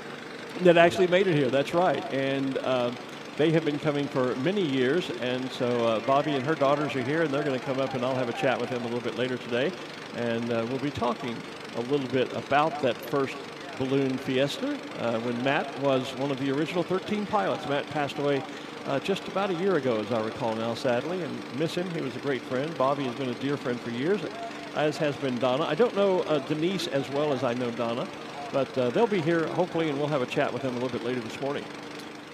So we'll point out that Ron Curry is flying the KOB balloon, KKOB. And, of course, on our screen here, up in the upper left, there's Tamo with Tammy Shrum. Tammy Shrum in her pink camouflage balloon. And there's the back end of Hamlet. When Pigs Fly, Hamlet, yeah. And farther over on the right, that new little special shape, Just Fun cat. There's Arabelle, the and Creamland Dairy cow, and New Mexico True, or True Lee, with that gorgeous sugar skull on the side there. I remember when they brought that balloon out for the first time, and we all kind of went, wow. I bet, yeah. And I mentioned the shirt and the tile. Those, once we put those out, those were hot items at first I'm sure. as well. Yeah. There is Just Fun Cat, a new balloon that's with us here this year. I was talking about it earlier. There's Bandit, Diane Carlson's balloon. Bandit always reminds me of my cat Ranger at home. I check in on him with my pet cameras every morning. In fact, I got into the field early this morning and was sitting in the car scrolling through the various pet camera videos, watching Ranger roaming around the house, and Bonnie too, my other kitty cat. Just making sure they're okay. Yeah, and equal mentions there. Yeah, well, absolutely. Yeah, I can't play favorites, amongst them. Yep. So. Look at the box net. Look at this. Look right now. You can see the lower level balloons coming. KOB coming straight to us. The balloons just above them are moving from the northwest to the southeast, And then right above, look at the Tiger. He's going southeast to northwest. Yeah, and and only about a balloon's different height between them. Look at that. Yeah. That's amazing. And you keep going, it's a multi-layer box. Normally it's and you one. go higher. Look at Rainbow Riders. He's coming back. Yeah. So they're going this way, that way, back, and then coming back again. That's what I said. It's a multi-layer box. It is. Yeah, wow. Usually it's, okay, at this level you go that way, you go up and you go that the other way. And maybe there's a little bit in the middle, but this is definitely a multi-layer. This is like there's 4 layers each with opposite directions. You go this way, you climb up, you come back, you climb up, you go back that way, you climb up, and you come back this way. Wow, I don't know that I've ever seen that in 34 years up here. This is amazing. I've seen the days when it's kind of the kaleidoscope where it kind of like rotated around. Exactly. But not this I've never seen this many distinct layers so close together. Literally just a balloon's height difference in the layers. That is just awesome. And the sun's shining now. And it's on the field. And it's on the field, so the people down on the field will be getting warm. Smokey Bear is launching now. That'll be Beth Wright-Smith flying Smokey. Hamlet, it looks like he's just barely in the air. We've got the basket about car rooftop level, Doug Gant. Yep. Baby T-Rex over on the far left as we look at the field to the west. We'll be launching here shortly. And there is Smokey, There's you Smokey. just mentioned. Yep. So as the balloons leave the field, we're going to start clearing the center of the field to start putting up the flagging for our competition. And we do want to get the competition started at 8 o'clock this morning, which is just 25 minutes from now. So we're going to, as the balloons take off, then you need to start moving to the east, to the west, to the north, and the south of the field. Start looking for the flagging in the center of the field and start moving to those edges. So as the space gets cleared of the balloon, we need to clear it of spectators as well.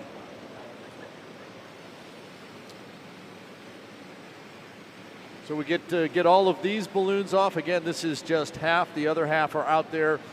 Probably at this point have already selected their launch site. Although if they're doing like we are, okay, I can go here and I can go that way. I can hit this level and I can go that way. It's in a up and down, yeah. And you can bet all the competition pilots are out there watching this and looking at these different layers moving the way they are. And second-guessing themselves. And thinking, oh, maybe I need to move. Maybe I'm too far left, too far right. Maybe I should go to the east side and come in that way. To give us a little more insight on this amazing weather that we have here this morning, when he finishes having a chat with our production assistant over here. Yeah, he's checking out pictures over there. Hey, guys, we're going to do an interview if you don't mind. Greg. Hello. They're just over there having a nice chat. We've got Brad Tiemeyer with us again, our official weatherman, weather meteorologist, forecaster. I was going to say procrastinator. That's not the right word. What am I searching for? There's another funky word. I want to just jump right into it. What is going on up there that we've got 5 or 6 different directions at different altitudes up there? Yeah, there's a lot going on this morning weather-wise, but it's all results in basically light and variable winds for us. In general, I think if they don't fight too hard, I think they're going to go generally south. And we've got balloons down there that have found their way down to the south, but it's always easier to go find a landing spot up to the north or west, right? Yeah. And so it seems like there's some pilots that are preferring to head that direction.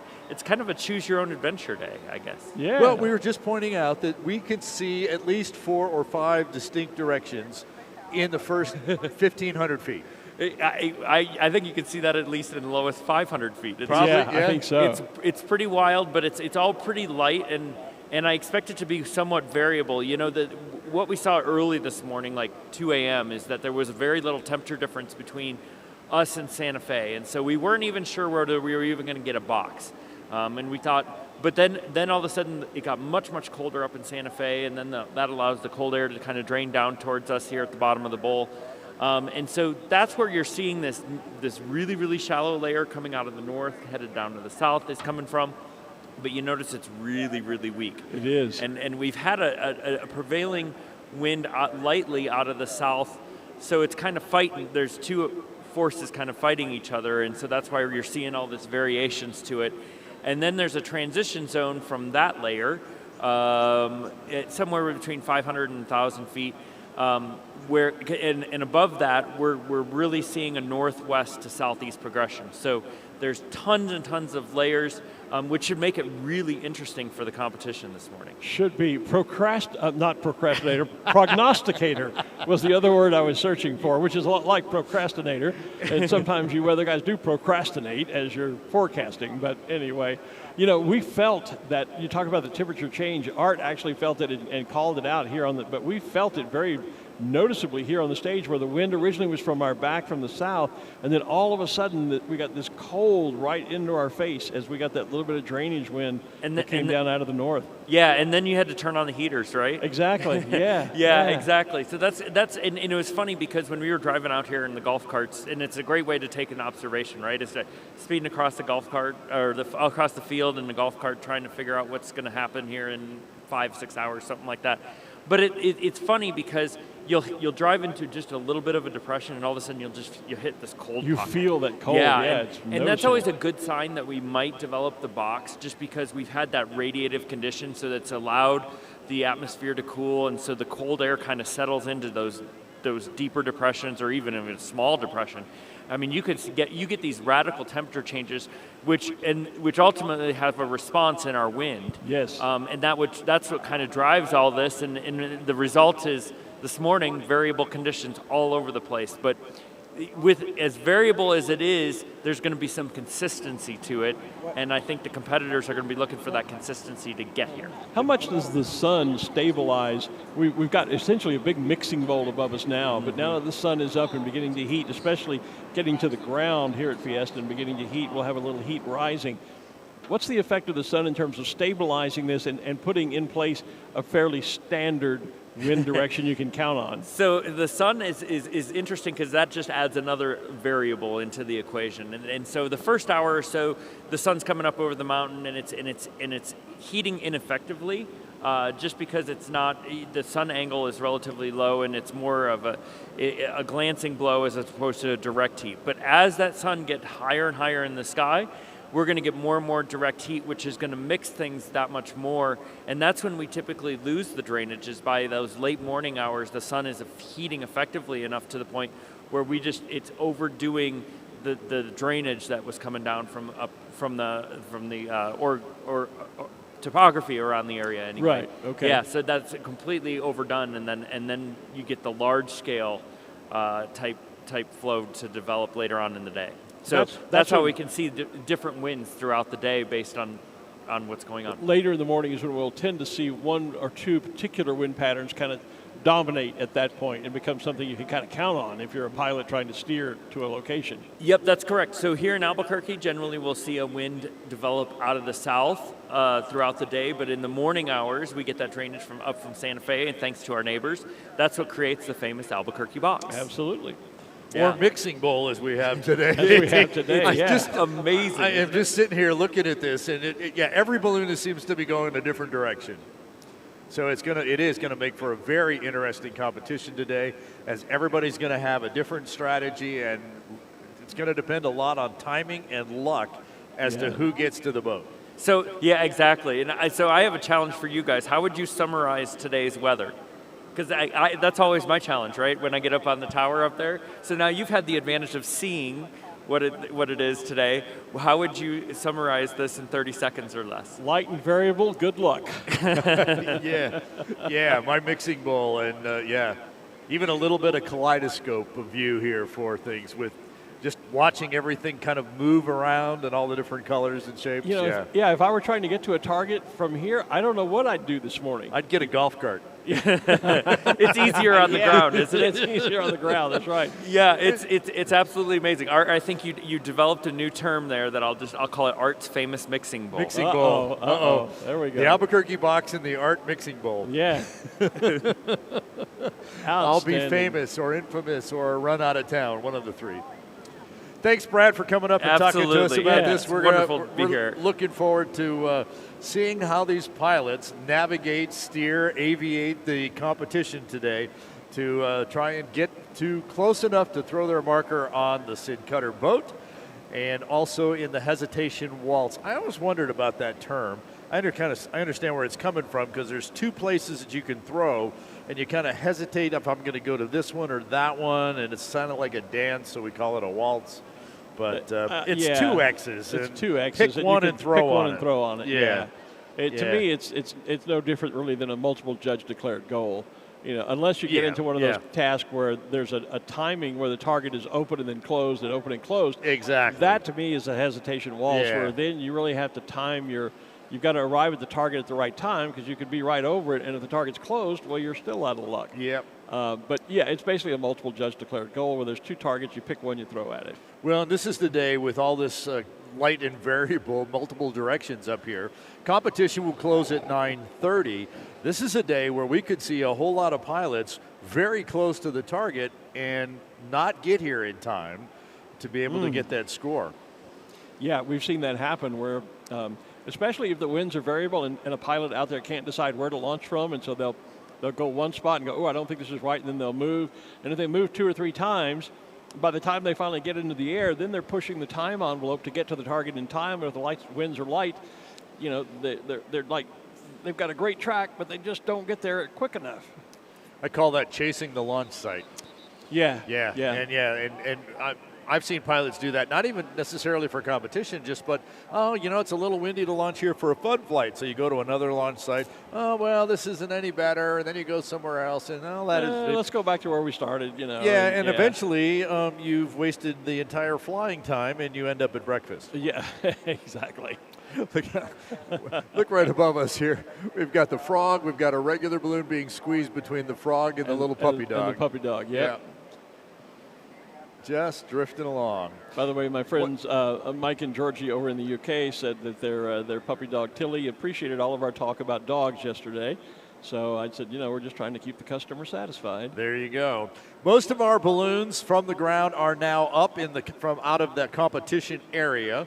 So we're going to need to clear the center of the field there. And we need you to move to the east, the west, the south, or the north. There'll be a lot of flagging there. All the angles are going to be good ones today because the balloons are going to be coming in from any direction. I'd pick a side. Not coming so much to the south because the balloons are going to be throwing on those final targets and then landing here. So your better view would be obviously from the east or west. Well, you'll be able to see them come across the field in front of you. If you're looking for the pictures, then the east side because the sun's going to be at your back. Yeah. Less people on the west side. Pick a side. Bleachers on the west side to sit down on if you'd like to do that and kind of cheer on your favorite pilot. Better photographs from the east because you'll have the sun at your back. If you're on the west shooting pictures, you're going to be getting a lot of silhouettes because you'll be shooting into the sunlight. So keep that in mind. But those are great pictures too. They can be. Yeah, they can be really great if they're pictures. Artfully crafted, they can be. It looks like Arabelle the cow, I think, is deflating. She was not quite standing up, but she just kind of rolled over on a slide. Like, I think I'll snooze another 5 or 10 minutes. I can relate to that. I think she didn't get all the way up, but a lot of times they'll put that balloon up, stand it up, let everybody get the pictures, etc. Right. And then they'll go fly the little one. Yes. So again, we're looking to clear the center of the field. If there's not a balloon right where you're standing, start moving out to the edges of the field for us, please, on the field, so that we can get our competition underway. Eventually, we'll have somewhere out there'll be a vehicle with the flagging on it, and they'll be driving along and flagging. It's actually coming right down. They're putting the poles up over here in the southwest corner already. Okay, all right.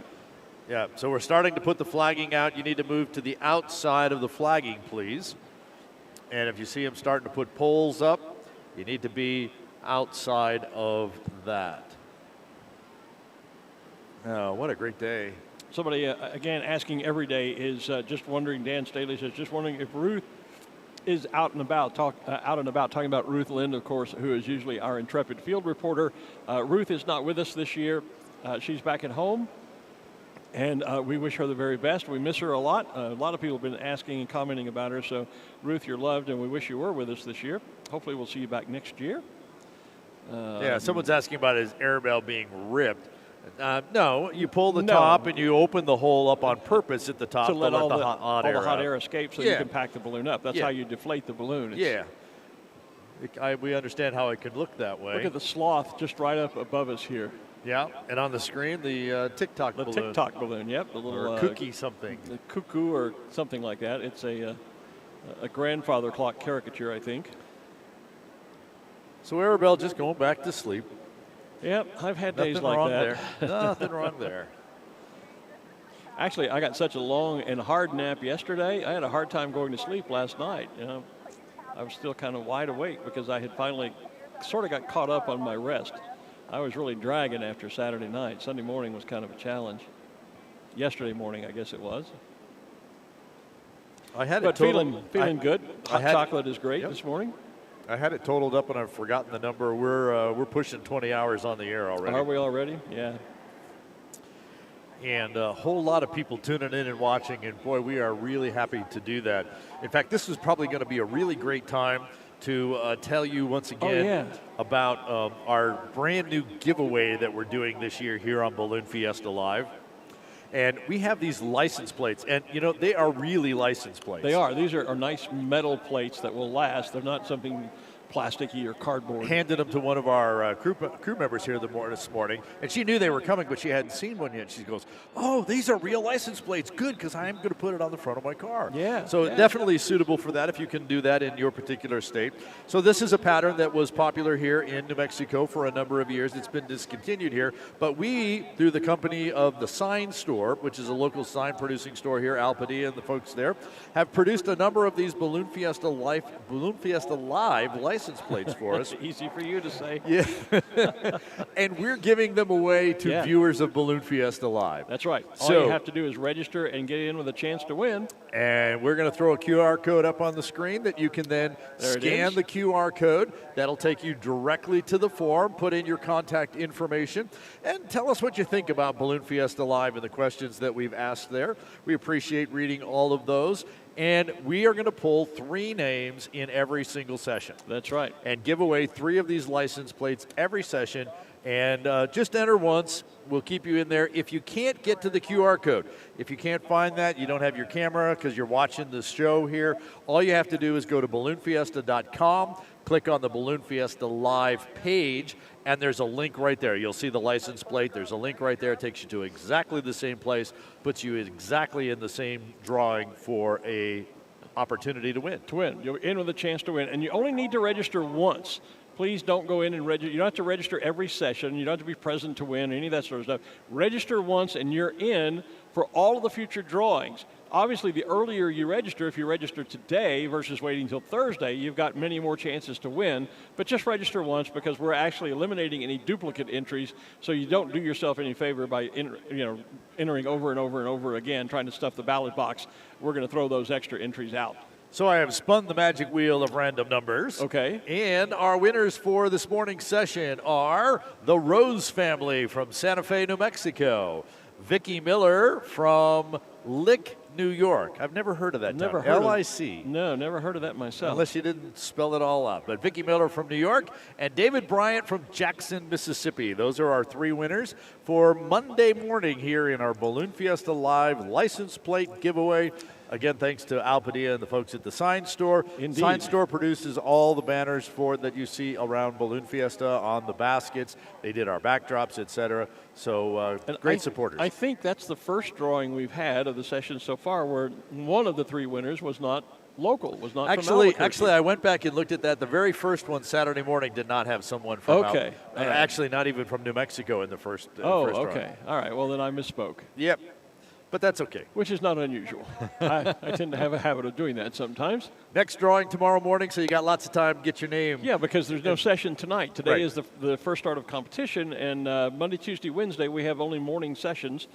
So we actually get a couple of nights off. I've got family coming to town tomorrow, and we'll be having dinner with them on Wednesday evening, all things being equal. So You're going to ignore them the rest of tomorrow? Well, they're getting in late tomorrow afternoon. Oh, I've got a package of passes and things for them, and so they'll be out on the field for the first time Wednesday morning. But they know, that we work long hours and get very little rest, so they were basically just going to kind of leave me alone for Tuesday evening when they get in, and then we'll all congregate Wednesday morning. We'll probably see them here on the rooftop studio. Just saw the brand new Pico balloon, exactly like the other one, except a little bit different color because of different fabric, and they tell us it's a lot less heavy as well. So they've built up. Well, there's a lot of new lighter weight balloon fabrics than there were Exactly. 10, 20 years ago. So yeah, I'm sure it is. There is the seabed balloon we've talked about. Doug and Patty Grimes' new balloon over at Discover Balloons. You can see the scene of the ocean floor with all the fishes and creatures and whatnot. Treasure chest, maybe. I don't know what all's on the side of the balloon. I haven't seen it up close. but that was all printed, computer printed, digital images. And then there is a three-dimensional turtle and a dolphin that are on the top of the balloon. There it is on the screen. Yeah, great shot of it. That almost looks like a white dolphin. Maybe it's silver. But we're trying to just having some fun. Doug and Patty mentioned they don't have names yet for the balloon has a name. It's called Seabed, but the dolphin and the turtle don't have names. So we thought maybe they should have them. So if you've got a name for either or both, drop those into your comments on our various chat rooms, and we'll pass those along to Doug and Patty. Maybe they'll find one they like. So far, I think the leader in the clubhouse is Tortuga and Flip. That was presented very early. I said, of course, it had to be Flipper. I don't know that we can legally do that because of, it's kind of like when they have the balloons called Yellowbird, and we all know that it's something else. Yeah, the trademark names and things like that. Yeah, the names are trademarks, so legally they have to be different. So Tristan has landed the Exxon Mobil balloon out there in, looks like might be a parking lot. Looks like a parking lot, a car park. Yeah, not too far off. And so the landed the balloon, our balloon cam and our balloon camera operator, Miranda, who was bringing us those great shots from up in the air. It was Miranda's first balloon flight ever. And, of course, she had to work it, but she did a great job bringing us those pictures. So the game plan here for Tristan will be to figure out exactly which way they're going to lay the balloon down. They'll turn off all the burners and the propane, pull the top out so that the hot air escapes, lay it down, pack it back in the bag, and you can bet they're going to be back here on the line watching the competition take place today in just a few short minutes. Somebody wasn't listening because there's a question that says, how do you register for the license plate giveaway? We just told you all that, but go to balloonfiesta.com, look at the Balloon Fiesta Live link. You'll find a link there. Or when we put it up on the screen, scan the QR code that you see. A couple of names coming in for our sea creatures. Flip for the dolphin, Jordy for the tortoise or the turtle. I'm getting confused on my terminology here. I kind of like Jordy. That's kind of cool. Flipper, of course, one person says. But again, we don't know legally if we can do Flipper. That one's probably not copyrighted, I would think. I don't know. I think you could get away with that one. Well, there was the original TV show, and then there was a remake, and I think there's probably been a movie made. Maybe I've lost track of all that. What does this say? I need to read more to see the whole thing. The tortoise and the flare. Okay. Okay. Hey, while you're looking at that, we've mentioned a few times this morning about some of the merchandise. We talked earlier about the New Mexico True stuff with the sugar skull and things like that. Yeah. We have managed to grab the two ladies that run our entire merchandise department and get them up here this morning. But they came empty-handed. What's wrong with this picture? Well, that's because things are selling like hotcakes over there. So Lisa Mulder, who is our merchandise manager, and Shani Cabatoni, who is the assistant merchandise manager. Hey, ladies, it's good to see you during Balloon Fiesta. Good morning, and we're actually upright, so we're pretty excited. Always a good day when you're upright. Well, and usually the guys are kind of buried in the tents over there as well. So let's start with what's new with merchandise. What kind of new products do we have? Probably our most popular merchandise this year is definitely our solar eclipse merchandise, our pins. We've got some T-shirts. That's definitely our most popular, but everything is selling out real fast. And so with those pins, you've had to do some stuff with the pins. They've been so popular. I know that we sold out online before the event at least twice. We did. We actually sold out twice online. And what's happening with that down here now? Do we have more pins? Can people still get them? They can still get them. We did divide them up per session, per tent. So we do have enough for everybody to get some at every session. Okay. But they are limited, so it's kind of a first come, first serve thing. But we did decide, because we want everybody to have the opportunity, we are going to turn on a pre-order on Wednesday on balloonfiestastuff.com, so that everybody will be able to get their solar eclipse pins. So if you can't get it here, you'll be able to order it, and we'll get more made, and we'll ship it off to you. Exactly, and that's not just the solar eclipse pin with the moving function where it slides across. Yeah, where the balloon eclipse. creates the eclipse. Right, yeah. It's also the Marvin the Martian, which is actually copyrighted and trademarked with Warner Brothers and Balloon Fiesta this year. So that's a fun, also hard to get pin. Okay. And all of the information will be on our What's Up Wednesday newsletter. And that newsletter, if you're not an insider yet, you can go on balloonfiestastuff.com, you can sign up for the newsletter, and you can get all of that information. We put that up, of course, on Wednesday. Every Wednesday there's some great info that comes out. What seems to be, other than the pin and the Martian and the Eclipse stuff, what seems to be the next most popular item over there in the merchandise tents? Probably our hoodies. Our hoodies are going pretty quick. We have several different ones, but I think they're just so colorful. We had fun this year. Yeah, it was a lot of fun without the stress of an anniversary year. We had a little bit more time to be more creative. Great, and the crowds have been good? All the merchandise selling quickly? Very much so. I already had to put down a couple mannequins, unfortunately, but that means that those items are gone, So get over there, shop at the North or South merchandise tents. You can do some shopping online, as you said, at balloonfiestastuff.com. Correct. So the thing that some people always say, you know what, I'm going to wait till the end of the week and the end of the event because they're going to put stuff on rock bottom sales prices types of things. Is that a good strategy? That is not a good strategy. We generally, because of the nature of it being an event, we keep the prices the same the whole entire time and don't put those on until maybe December if we have some left. So if you see it, you need to buy it. You need to get it now. Shawnee Capitone, Lisa Mulder, thanks for coming over and giving us the scoop on merchandise. Again, balloonfiestastuff.com or the tents here on the field, and make sure that you do go online no matter where you are and sign up for What's Up Wednesday. Thanks, ladies. Good to see you up here. Thank you. Okay. Well, good morning. And out on the field, ladies and gentlemen, I'm going to run. It's time for you to head down onto the field. We are already very actively getting the flagging out and going to be setting up the targets for this morning's Sid Cutter Memorial Task. As you've heard us describe, there will be the SS Sid Cutter will be placed out on the field. I'll be looking for its location. Art is going to take one of our camera teams, and he'll be down right in amongst and close to the boat. We're getting the final few balloons launched off the field. Looks like most of the Sky Safari team has gotten airborne now. I see Tall Steve, Puddles, and Splash. Andrew Holly up there in Duma, the cheetah balloon. By the way, good morning, Roma, my little niece over in the UK. Andrew's daughter, who is watching us online, I'm sure. There is Wes the Wolf. There is Simbaloo the Lion, all coming to us from Sky Safari. There is the new Moonscape balloon, which is really, really cool to see. Brand new special shape with us. So getting the last few balloons either off and into position, or rather off the field launching, or some will be moving perhaps to the east edge of the field along in front of Main Street, where they will stay on static display. For the spectators, again, it's time for you to be picking a side, move either to the east, west, north, or south. Again, if you're taking photographs, I would suggest the east side because the sun will be behind you and will light the balloons very nicely.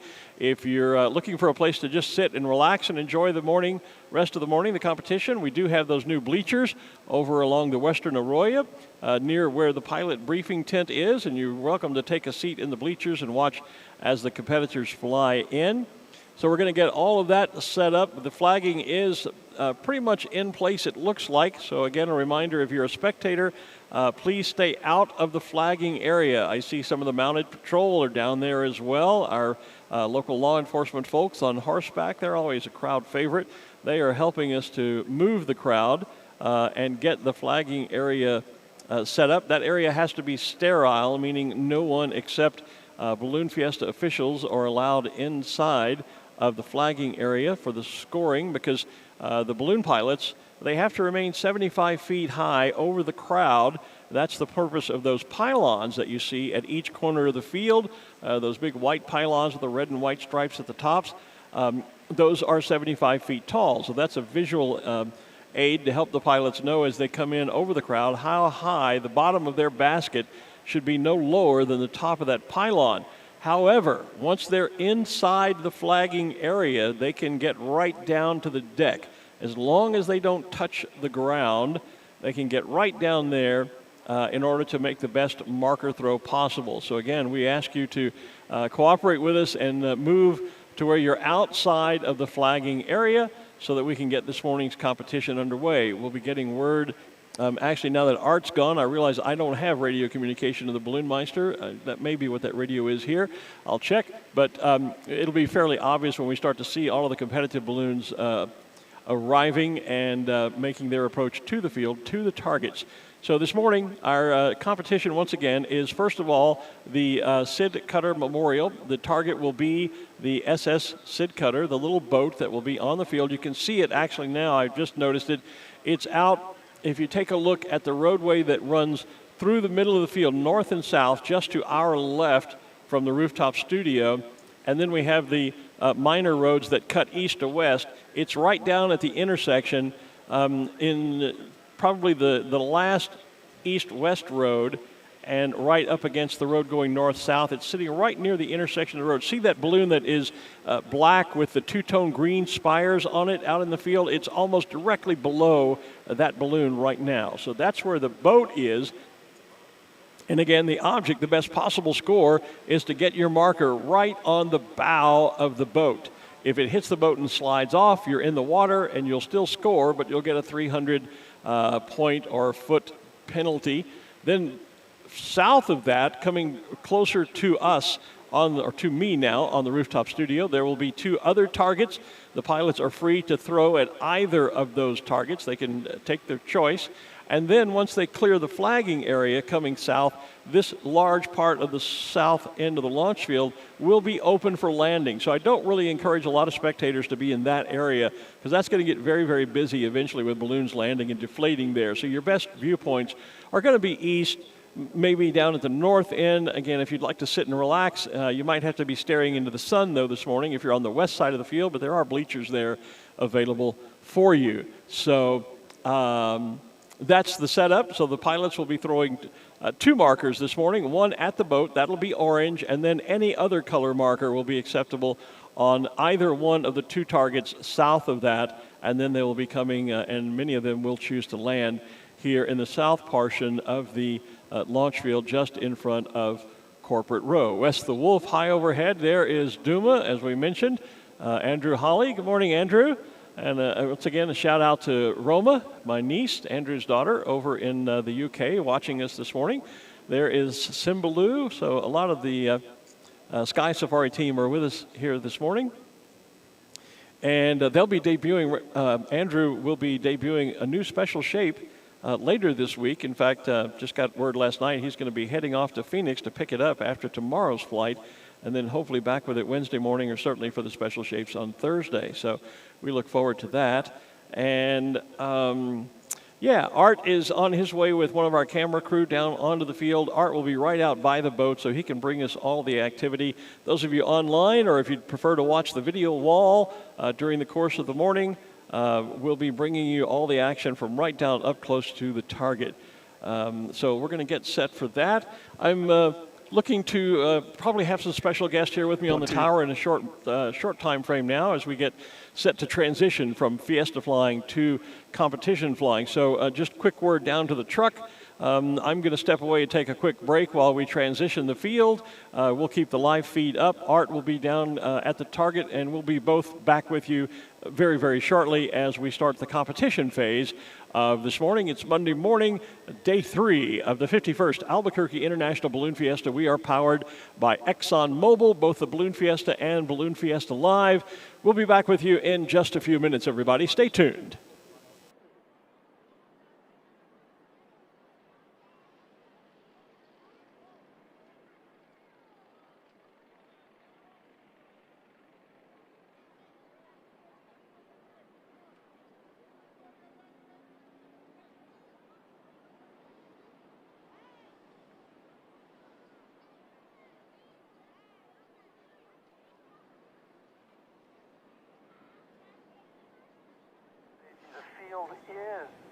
The field is open for landing. Not in the scoring.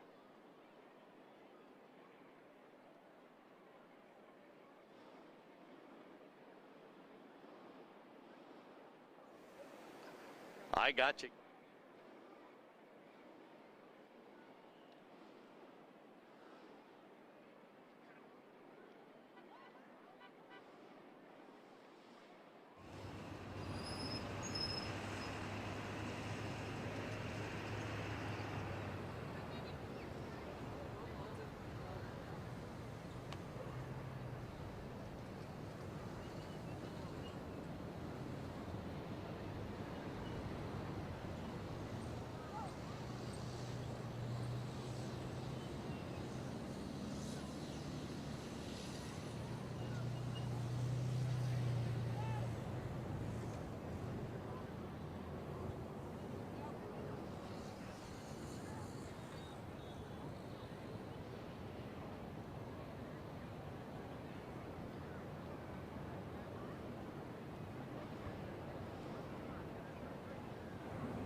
So we are now live from the center of the field, just a few feet away from the boat. In fact, let me swing around over here so you can see the USS Sid Cutter.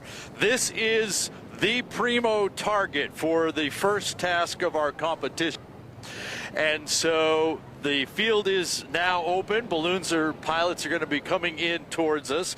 The idea is to try and get the marker right here on this part of the boat. So when the marker hits here, that's the closest you can get, if you want to swing that way, Eddie, to the target, to the X. So we're going to measure from the center of that. The shortest distance is right here. But if the marker falls off and goes down into the grass, that's like going into the water. There will be 300 feet added to that distance. Of course, in the boat, that's still pretty close, but that's the best score is going to be right there. And we've got one coming in right now over the top of us. We'll see what they're going to do. So the first balloon, banner number 540. Oh, no marker.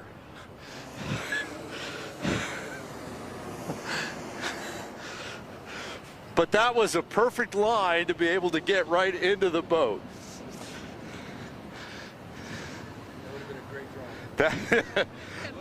That would have been. And of course, they dropped the air markers. They had no marker to drop that. There are other places out here to drop your markers.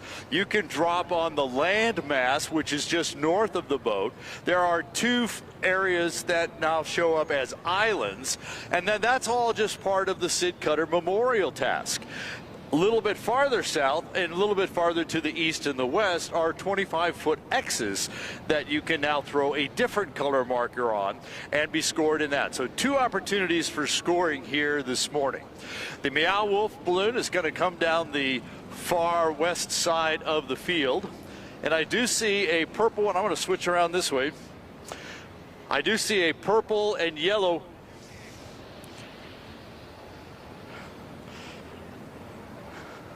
I can do that, guys. See if that's better. Okay, let me just wrap up this cord so I don't trip on it. So we have a purple and yellow and orange racer that is coming in, the racer being more the cylindrical shape. And he has got a great line coming in here on the boat. So we'll watch that. Some of our Rainbow Riders balloons, our ride balloons that took off from the center of the field, have managed to play the box and will be coming back over. They are not part of the competition. That's going to be a challenge for us today to be able to identify who is actually participating in the competition and who is just flying back over as part of the fun flyers. In fact, a little bit farther off to the west part of the field, I see Blair Kaufman in his Hearts balloon. It's the purple, pink, and teal balloon with little purple hearts, and the red, white, and blue Don Chalmers balloon that we talked about earlier this morning. They took off from the field, and so they're not part of the competition, but they have managed to box back around to be able to fly over the field. So even if you're not part of the competition, you're still up there. You can still come back to the field. Now, the racer we were watching, the purple one with the yellow and the orange, he's drifting to the west, so he will not have a good throw on the boat, but he may have one that will get over to the island and be able to throw a marker there. I see one hand on the burner. I see one hand on the vent line as they continue to maneuver. And we'll kind of watch and see whether they actually throw a marker on what would be the island. Some extra venting going on, which means leaving some heat out of the top, which would cool the balloon, let it drop. But you don't want too much, so you put a little extra heat in. We'll keep watching. I don't see a marker in hand. So he's now past the island. He may be going just directly for the X or just to land. Actually, you know what? I think that balloon actually did take off from the field. We're going to do our best to keep the non-essential traffic out of the south. Banner 167, the turquoise, pink, and black, coming down more the east side, would have a decent line on the X. And that should be, it's either David or Ray Bear dropping in the kaleidoscope-looking balloon. They're going to be right along the crowd line on the east side, not really in a scoring position.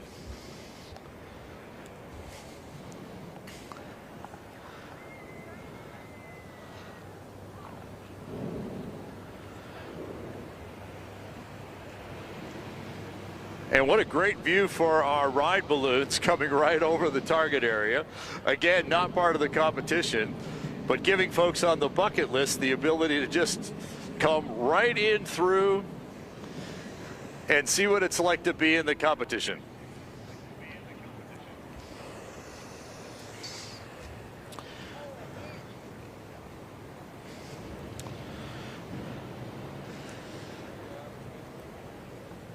And what usually happens out here is we usually get them in like waves of 2, 3, or 4. That's kind of what's happening right down the eastern side. The green, blue, and yellow, and then right next to that is kind of a zigzag pattern going up with the flame type colors at the bottom and the cooler colors at the top, and the yellow and red balloon way over on the far side. They're going to come down the eastern side and not have a great shot on the balloon, on the great shot at the boat. But I am watching a racer come at us that may have a nice shot. It's one of those racers that, depending the angle you're looking at, changes colors. The one that's coming right at me is more of a blue and purple and silver. But if you're on the east side looking at the balloon, it's red and pink. If you're on the west side looking at the balloon, it's going to be yellow and orange.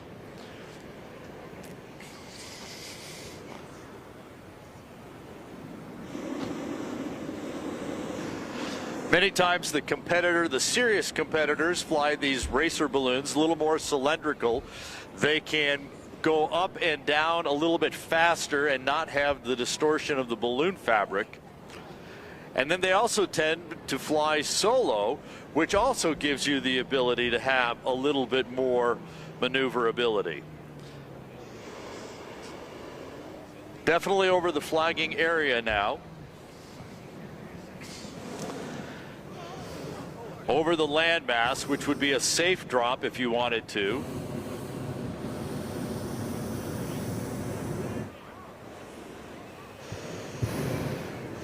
So coming down now, you can come down to the ground, but you can't touch the ground without being assessed some level of penalty. So a little burn, a little too much burn. Grab the vent, keep it level.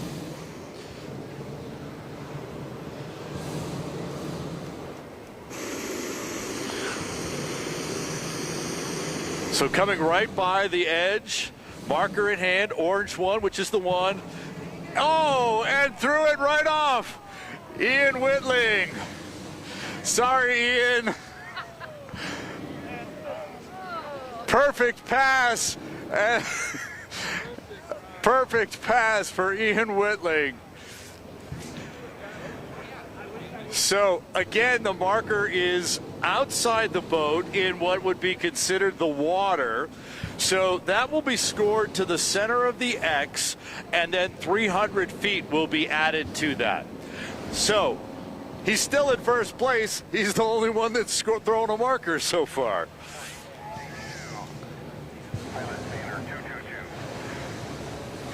Oh yes, the definitely the agony of defeat when you realize that you have thrown too late, and the momentum of your balloon and the baggie goes right over the side of the boat and drops in what we consider to be the water. So Art, just FYI, I'm back with you on the tower here, and yeah, that was an exciting throw. Just missed the boat. And Glenn, we're going to probably talk about this more. We talk about it every year. The balloon is moving at whatever the speed of the wind.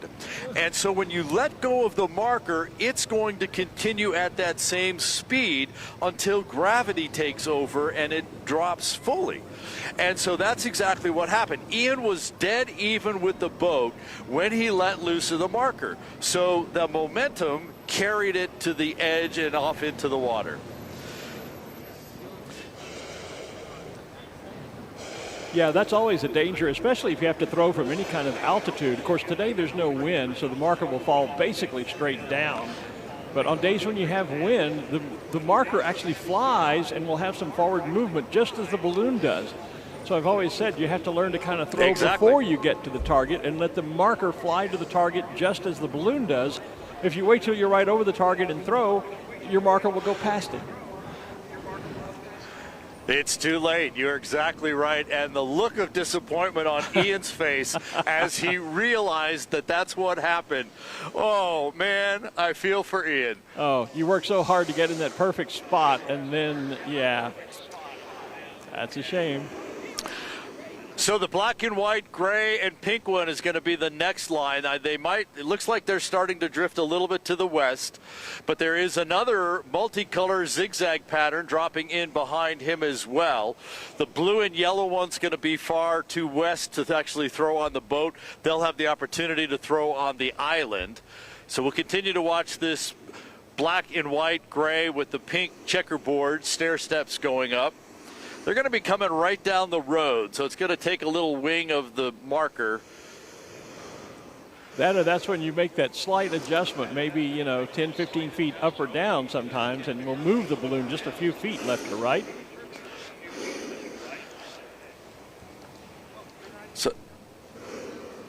Yep. So they're just waving at us, but the balloon behind them. Yeah. We're going to get a wind-up balloon. Pick up the other one up this way, Eddie. Here's the wind-up. Yep, we can see it on the screen. The idea is to be able to get it to fling. Oh! Oh, just between the boat and the X. Yep.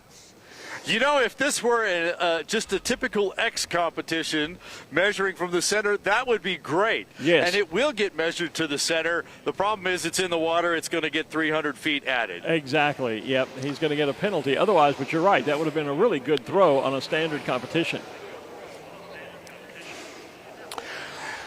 Coming in from the north, a little bit of the east side, I see the yellow balloon with the black mustache. That's Guilty and Zarek Wells. Zarek had a really great pass a couple of years ago, actually hit the boat with his marker, and it slid off. Yeah, I remember that.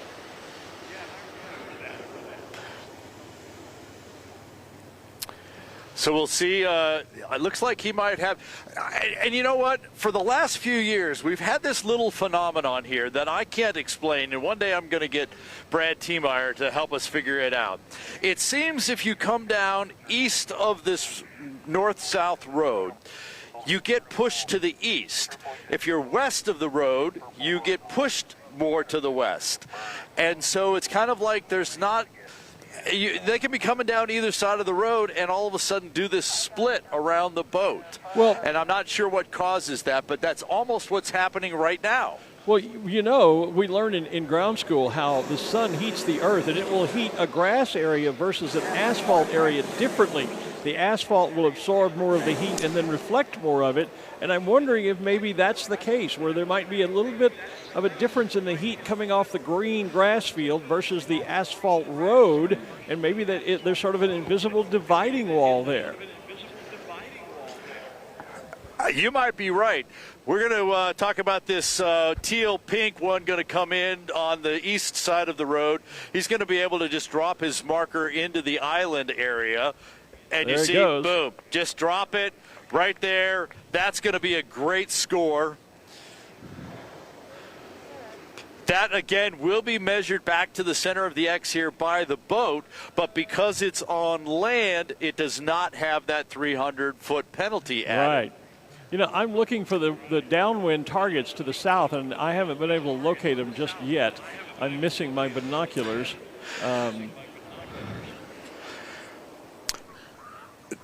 Well, the balloon that threw the marker on the land just threw on the X. Oh, okay. And I think he's fairly close. The X's are just a little bit farther to the east or west of the island marker scoring areas. I think I see the one. It's a little closer.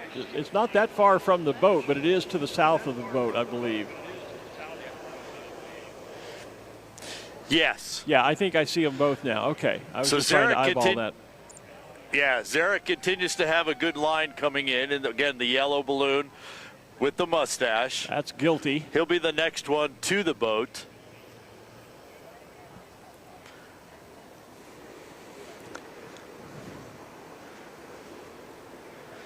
But he's getting a little push back to the east. Behind him is a little cloud hopper or chair balloon.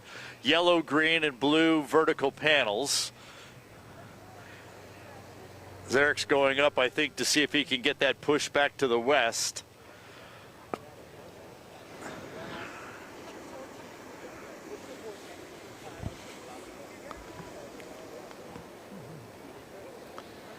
Looking high overhead, and I see the chair Ken. balloon getting that same push. Sorry, looking high overhead, I see Ken drawn in his yellow balloon with the red and blue interlocking diamonds. He's making a descent down into the field. Joe Zavada is up in that high altitude as well in a black, silver, and yellow spiral balloon. And Cameron Wall is overhead a little to the west in his balloon with that seascape artwork from his grandmother. So three of the competitors up high. Tall Steve is up there trying to find his way in too, although he launched from the field, so he's one of the Fiesta flyers. So Zarek just kind of looked as he goes by the boat. Is that his marker I see? No, he'll probably try and drop on the island. He was lined up with a light pole from my viewpoint. I thought he had his marker hanging over the basket, but now I see on screen that he doesn't. So you were talking about Ken and Joe. They're still moving out to the north, although Ken's now starting to drop. But they're still kind of trying to get a little farther north before they come in. Okay. So where is the track? Is it from the northwest to southeast, as Brad told us it likely would be?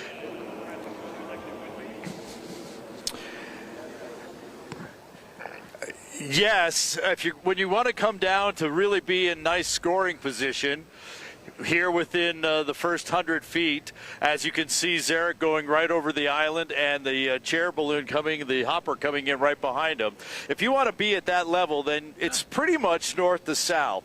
Again, there's a little bit of east push when you come in on the north end of the field, unless you're on the other side and you get pushed west, as we talked about. There's Zarek winding up his yellow marker. That will be on the X, so the second task. Right. And wind it faster, faster, faster. And there it goes. We're not close enough to see how good or how close it is to the center of the X for Zarek, but he has gone on that one. Now Joe Zavada has dropped in. Ken is still hanging up there. Joe, of course, in the black, white, and gold and silver spiral or stair-step type racer. Ken's dropping it sharply now, too, again, in that yellow balloon with the interlocking red and blue diamonds. Remember that the winds are light and variable out here, and so they keep changing. I'm watching the red, white, and blue Don Chalmers balloon, which is just east of Ken, and the yellow one. And Chalmers is dropping at about the same speed Ken is and starting to get pushed off to the west. And that's exactly what's happened to Ken. Now, Joe in the black and gold stair-step balloon doesn't have that push over there. He's kind of basically coming straight south at us. Well, and he was just a little bit to the east. Ken's going up and going to try again. Yeah, Joe was a little to the east of Ken when they both began to drop. Cameron Wall is dropping now in his seabed balloon there.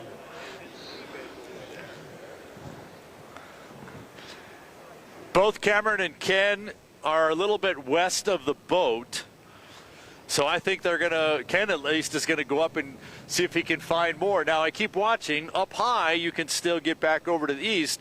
So you kind of roll over to the east to come back down to get a better line. I was going to say, it looks like you really want to be approaching from the east and then sliding west toward the boat. Right now, I think you're right. There's a nice throw. just outside. It's from the yellow racer, mostly yellow at the top and the bottom, and then the orange, all the rainbow colors going up the center. Way up high, there is a balloon that's just kind of parked up there. It's green and yellow. It's got some purple and blue in it. He's got his marker hanging over the side of the basket. I don't know if you can get all the way up to that one up there, Eddie. He's got a marker hanging off the side, it appears. I don't know if he'll drop from up there. It's okay to drop from there. Well, especially on a day like today. He did drop from up there? When there's not a lot of wind, because the marker won't travel a great deal, even if it has to fall a few hundred feet. But now we want to get back to Joe Zavada, because coming across the road, he's kind of defied that little change. And so he is now has a direct line right on the boat. Joe again is in the black, yellow, white, and silver stair-step racer. Yep, we've got him on screen now.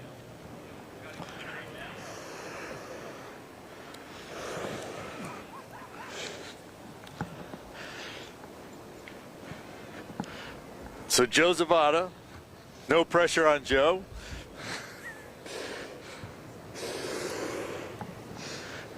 Coming right to the back of the boat. Right over and threw it right up in the front. Yeah. So nice shot, Joe. Nicely done, Joe. He went for the safe throw to get in the boat rather than try and hit the bow and maybe have it slide off. Exactly. So hit the boat, get it in. It's not going to fall out of the boat. He's in. Coming down on the east side of the field, it's Michael Glen, our wheelchair pilot, if you will. He's in the, it's that rainbow color balloon. He's going to be able right over the island on the west side. And of course, Sol Air coming in, dropping in one of the Hartzell balloons on line a little high. It's okay to throw from up there. But we'll see what happens. I think we've got John Petrin in that yellow racer with the black and green spiral stripe out there. He'll be coming toward you in just a few minutes. We'll watch for when they get closer. Yeah. This appears to be Joe Hartzell in that Hartzell balloon, but Sean Rea in the Sol Air balloon is going to get here first. Yep. Not that timing matters, it's all distance. So look at this. Here's another one right on.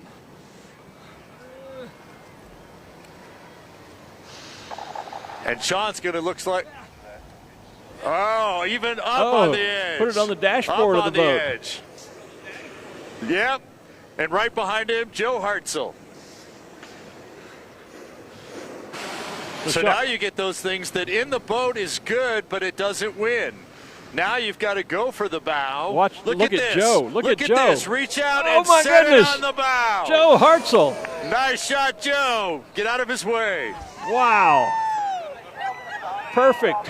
Absolutely. I mean, that could only be maybe 6 inches further out to the bow, but that's perfect. Yeah. Yep. And you noticed he brought it, he was so close that he literally could just set it out. Yep. There wasn't going to be a slide. No. He didn't have to throw or put any momentum into the baggie. He just literally almost reached out and set it there like he'd set it on a desk. Almost set it. Almost set it, yeah. What a great pass from Joe. So, Joe Zavada threw in the boat, and then right behind him, Sean Rea put his on the dashboard even closer to the front, and then Joe put it right on the bow. So Joe Zavada lost 3 places in a matter of seconds. Exactly. And we're about to have another group of 4 or 5 come right at us as well. That Joe Hartzell drop is going to be tough to beat. Yeah, that is. I'm curious, is this like but we saw exactly how to do it. Is this like in curling? Could someone come along and put their marker on there and knock Joe's off? I'd have to talk to the scoring people to see how that would work. Yeah, that's good. That would be an interesting question. I mean, especially if someone made a slight throw, they tossed their marker and they hit Joe's and knocked it off, but it stopped theirs and kept theirs on the bow. I wonder how that would be scored. We'd have to get a ruling for sure, and I would bet that there'd be a lot of discussion about that. I'm sure there would be. This is banner number 5, the yellow one with the green and black, and it does appear to be Johnny Petrin. I was going to say, I think Johnny Petrin's in that balloon.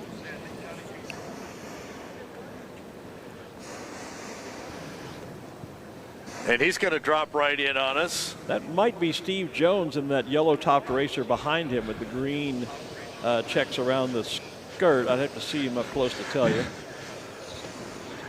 In the boat with Johnny Petrin. All right. Well done, Johnny.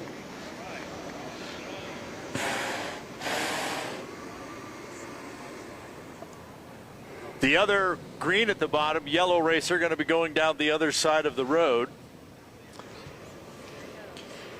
He does have his orange marker out, but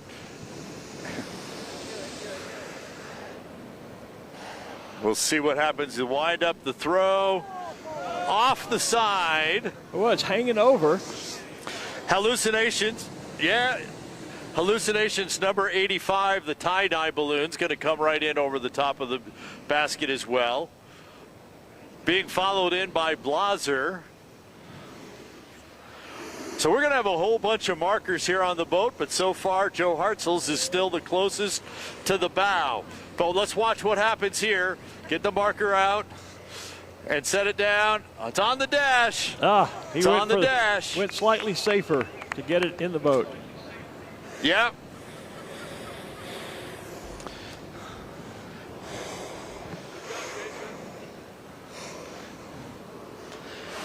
The yellow and blue one, banner number 275, and the Blaser blue and white balloon.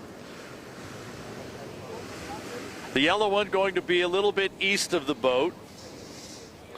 Blaser has a great line, and he's low enough he could do just what Joe Hartzell did. Come right over the bow and set it on the edge, and he could actually nudge out Joe if he were to manage that connection. And we're going to get a little kiss of the balloons, fabric to fabric, which is going to kind of probably help Blaser push him back to the west just enough.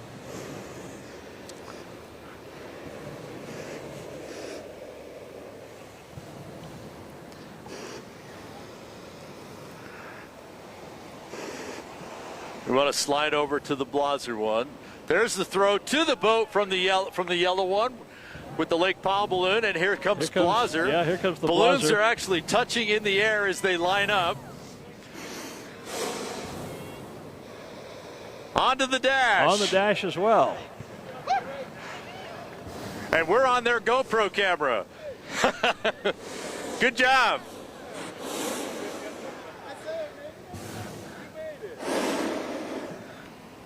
I don't know who our camera guy is down there, but we're getting some great shots on the feed online as these pilots come by and make those drops on the boat. We got Eddie down here on camera. Eddie, great job, Eddie. It's looking really good.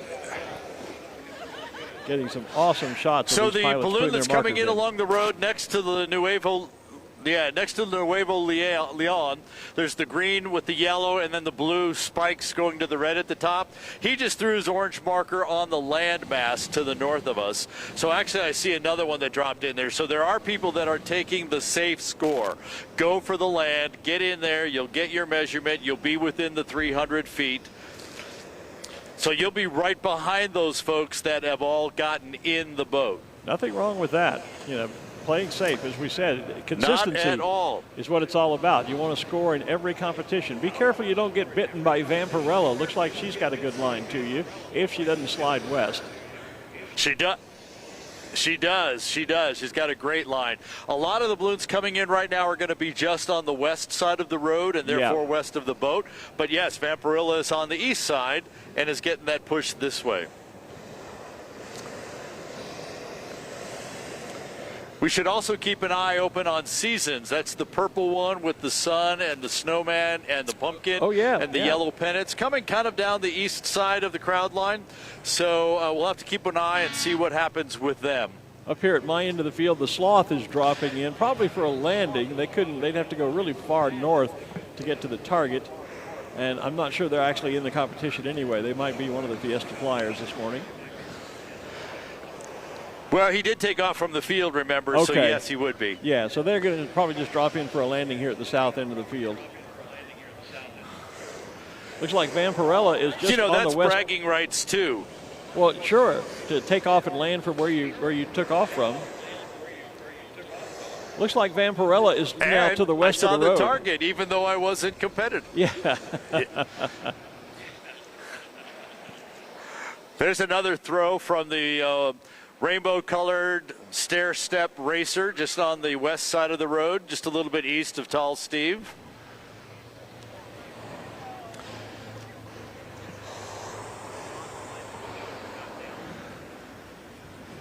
So a lot of people, or a number of people, opting for that safe landmass. KOA dropping in quickly from the northeast corner of the field. Yeah, we can see it bright yellow with that red and black KOA logo on it. And Seasons, the purple one, getting a little bit of a drift back over towards the west. Still going to be far east of the boat, but it'll get them nice and close to the island, I think.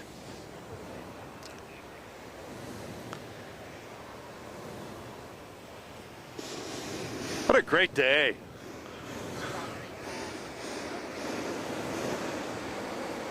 Tall Steve has dropped in to say hello to you, but obviously he's a Fiesta flyer as well. They're going to go right by the island. I just saw a marker drop next to Tall Steve. That would have come from the red, white, and blue racer that's going back up the black and white checkerboard the up and around down the center. arrows? Yeah. I believe that's Natasha Stanky. Yeah.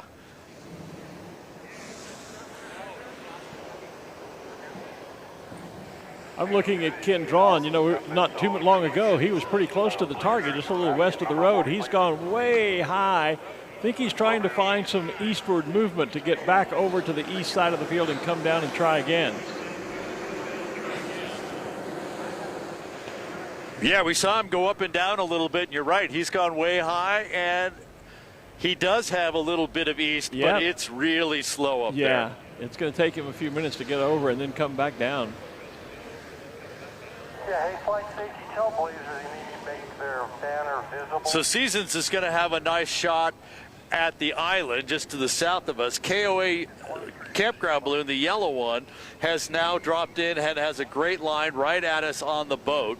And as you can see, he's just about 3 feet off the ground. So he's going to take that same tactic that Joe Hartzell did to get that marker right on the bow of the boat. Meanwhile, we've got a great view of the Sloth here at the south end of the field. Folks down here near VIP Sponsor Hospitality. Great photo op as the Sloth is still standing, has landed, but right here where there's some great photo opportunities for everybody.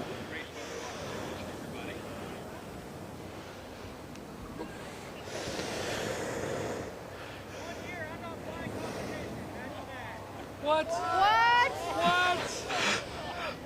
The pilot of the KOA balloon just told us, he's joshing with us. He's coming right in and he says he's not flying in competition.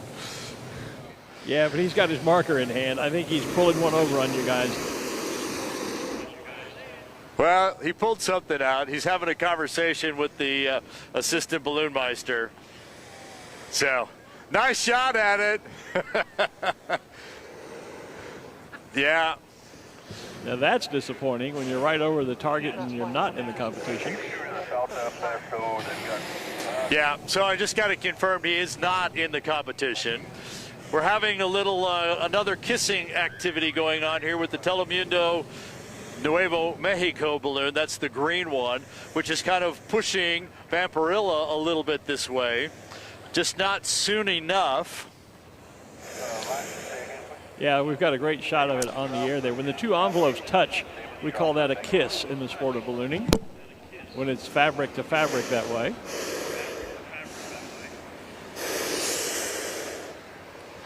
I can recall a competition at the U.S. Nationals one year where I dropped down from a little higher altitude and bumped into David Levin, who was down below me, and I was flying a 90. He was in a small, probably 54,000 cubic foot balloon, and it was like a cue ball effect. I bounced him right to the target. He turned around after he threw his marker and said, "Thanks, Glenn." Sometimes you get a push just when you need it.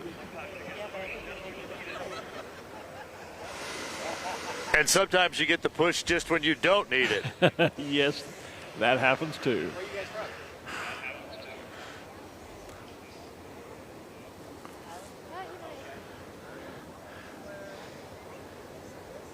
So the yellow one with the rainbow spikes and the, looks, not sure who's, well, there's flying an American flag and another country's flag there. Dropping his marker straight down inside the landmass and close to the edge, so closer to the X. So that'll be a decent score.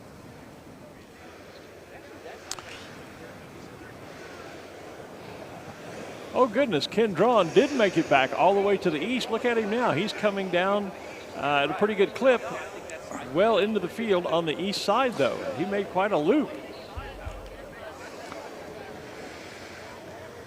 That may be a good strategy, because in the layers from where Ken is all the way down to just about 20 feet, or, well, let's call it 50 feet above the ground, you still get pushed to the west.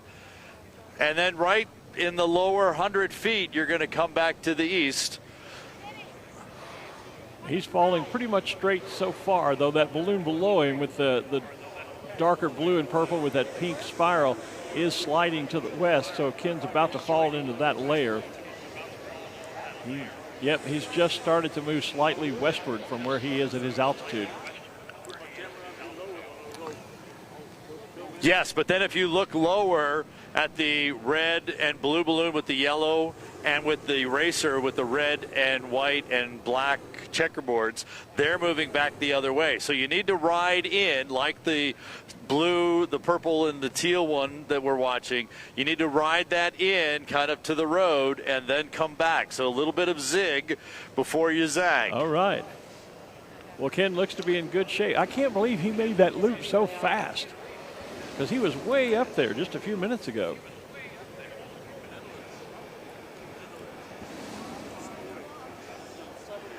Yeah, look at how much more east is just happening here in the very lowest level of the. So the red at the bottom with the blue at the top just dropped his marker on the land. Ken continues to ride that, so he's still in that west direction. The one he was been following in has now stopped the westward movement. Looks like Ken might have as well. It looks like he's might have gone up and said, "Oh, wait a minute, I've come down a little too soon, too fast. I need to go back up and get a little bit more over." That's all that navigation and adjustments that we talked about earlier. Yeah. That you got to have to be right on top of it, watching what everybody else is doing, and then having that bobbing effect of up and down. I got to make sure, I need a little more this way, a little up, little down, little up. And so a little bobbing or a lot of bobbing up and down to get here. Back there he goes right back up again. Well, we talked about the only steerage that you have in a balloon is your ascent and descent, going up and down. And sometimes it's just maybe only as high as the envelope, maybe only 50, 60, 100 feet up or down, maybe less, can make a difference. It looks like that's what Ken did. He just popped up, moved slightly, and now he's on his way back down. And he moved to the west, probably a good 100 feet in just that little bit of maneuver. Yes, yeah. And if he comes down, it looks like he'll now begin to slide back to the east. The balloons coming to me are certainly doing that. The KOA balloon just touched down, and so it looks like as they get closer to the ground, they do slide east. That would work in Ken's favor.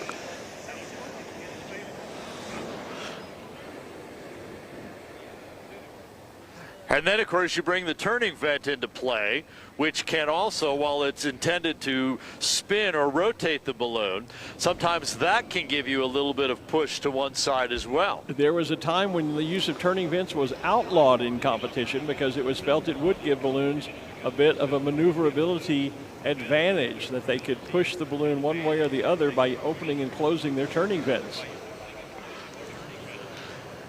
Ken obviously thinks he needs another 100 feet or so, because you see he's gone back up. That's that As bobbing. is the one he was following, which he is now in front of. Yep, that the purple dark and blue teal with the one. purple and teal, yep. And that's that bobbing I was talking about earlier this morning, how they bob up and down, just very moving with the currents of the wind, just to make minor adjustments in your track. Ken's just going back up a little bit now. And while we're watching that bobbing going up and down, Sunflyer, the blue one with the yellow Zia on it, I believe that's Robert Bacon flying that. He's just flying the line straight at us, straight at the boat. He's already gone far enough west and is riding the direction to the southeast now to get us to the boat.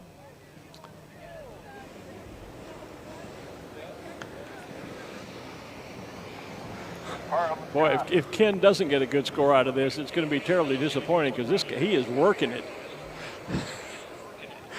He is. Of course, there is another racer in the mix here as well that's following in the Sunflyer, the blue one with the yellow Zia. And so Ken's trying to work around those. And so now he's not only got the winds to deal with, but he's got other balloon traffic that he needs to be careful of. Markers coming down from way high, dropping into the landmass. I'm not exactly sure who dropped those, but here comes Ken again. So he's dropping in behind Sunflyer. We're going to get a throw from Sunflyer. Oh, up on the bow. Wow, nice what shot. a throw. And it's stuck. And we got to watch out for Ken coming in here.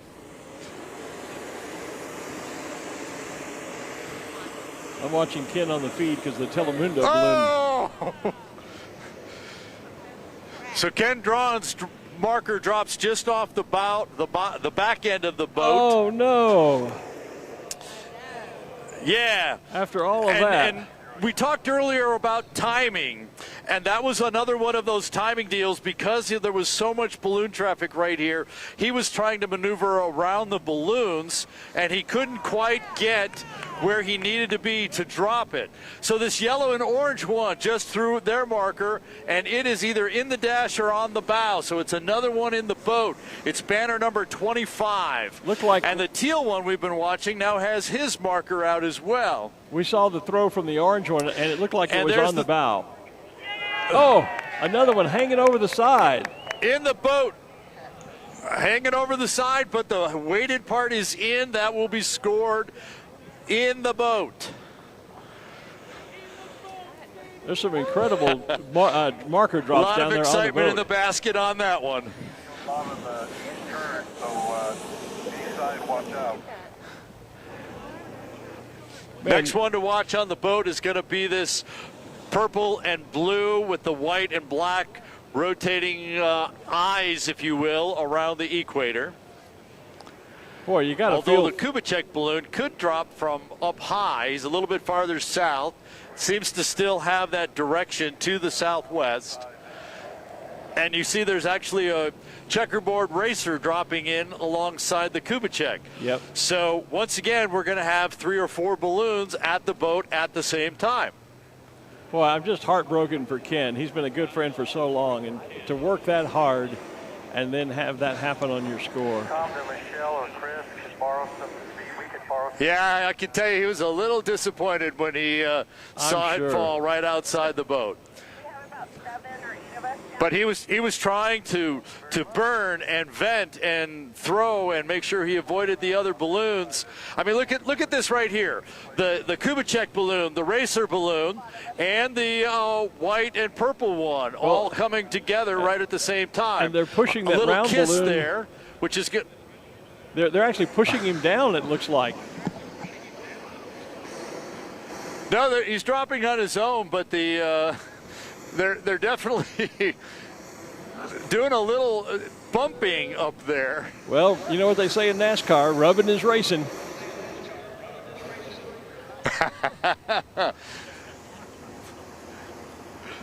Yep, here comes another kiss from the Kubitschek balloon. There's the orange marker from 37. It's going to be in the water.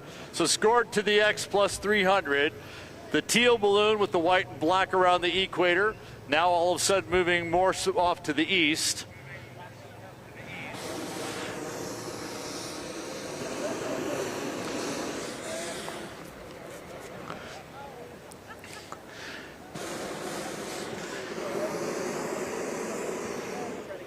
I'm thinking Kubitschek might be going to line up and try and throw on the island, which if you can't get the boat, then you want to be either in the island or on the landmass. The landmass, of course, north of the boat. We're going to get a good line from the black verticals alternating with green around the equator. It's yellow and orange at the bottom. Pulling the vent pretty hard to see if we can get down closer to have a better control. Not far behind and Humpty him. Dumpty's got a great view of everything from the west side of the field. Yeah, not far behind that balloon you're watching is Jeff in the New Mexico Tartan Racer out there. He's looked like if he holds his line, he might have a good approach as well. So there is a mostly yellow Barnes balloon three-quarter basket way up high above this one that's going to throw the orange. And here comes in the boat. Yet another one in the boat. They're not careful. They're going to sink the and SS directly Sid Cutter. over. Yeah. Get all those weighted baggies in the boat, it might sink.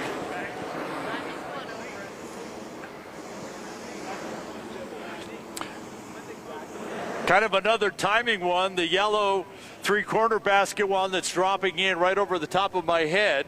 He was directly over the boat when the previous one came in. So while we talked with Henry earlier today about dropping your marker on top of someone's balloon, that's exactly what would have happened there if they had dropped their marker. And then, of course, the balloon would have just taken the marker somewhere and it would have never made it to the boat.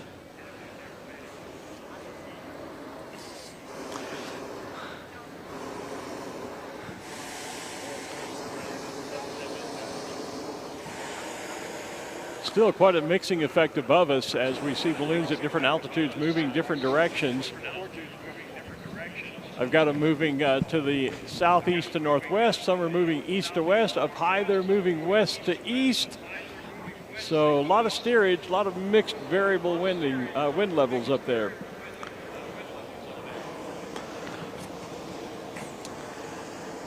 Yes, the problem is when they get down to the ground, it keeps shifting just a little bit. So you think you have things lined up, and then all of a sudden it shifts a little more to the east or a little more to the west. So a lot of timing and lucky timing in the process here. Yeah. Hey, I see Cameron Wall back off to the north side of the field here. Yeah, and I didn't remember him coming across the target area, but he's back up there trying again. And dropping a little above him and to his west is that in that black and white multicolored checkered balloon, that's the waste management balloon with either Jerry or Spencer Copas, I believe, flying the balloon. And they've been dropping pretty rapidly trying to get down from up high. Richard Sabin, I think that's his balloon. Multicolored blue and white racer is also dropping and trying to make a descent down into the target zone. UNM is crossing high overhead as well. Yeah, some different tactics to get here.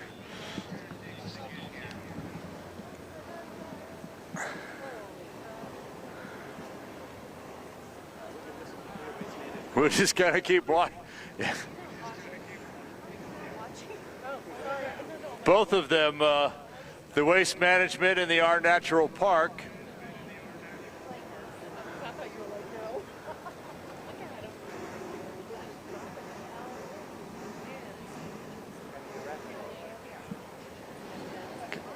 Kind of watch what happens there. Now Waste Management below the Natural Park.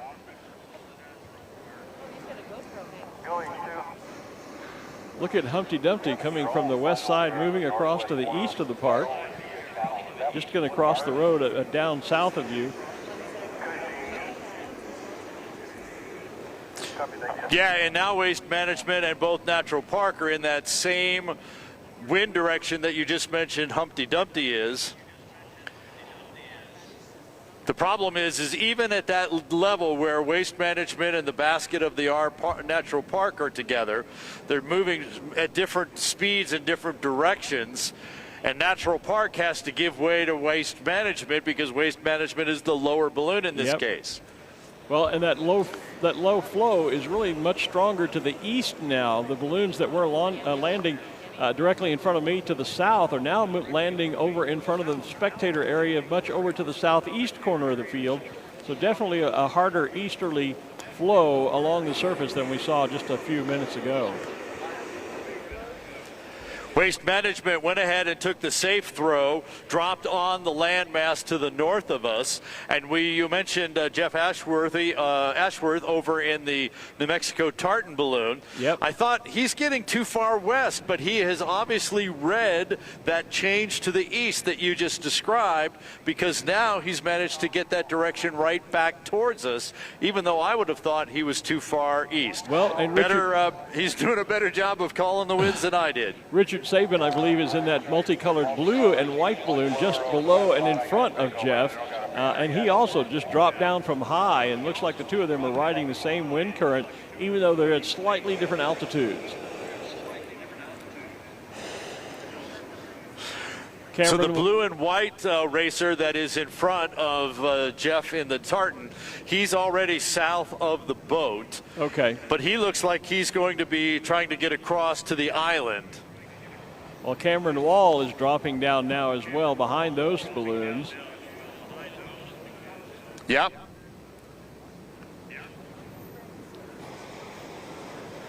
Mike Voorhees in the black Psychonic.com balloon has dropped in, but he's missed that. Again, you have to get west of the boat right now to ride it to the southeast to get here.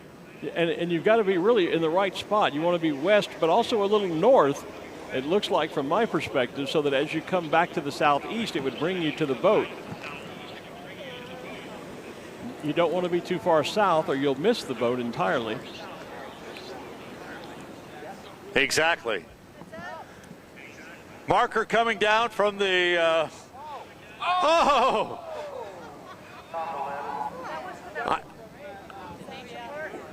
that one came from the nature park. Remember, he was down here very close, was in the traffic with Waste Management, ended up high where they're not moving very fast, and then got pretty much directly over the boat and decided to drop it, and it fell just outside. Here comes one from the blue one as well. Watching that one come down, it's going to be almost perfectly on the X. Of course, that's not the perfect score. Jeff's now over the boat in the New Mexico tartan balloon, banner number 31.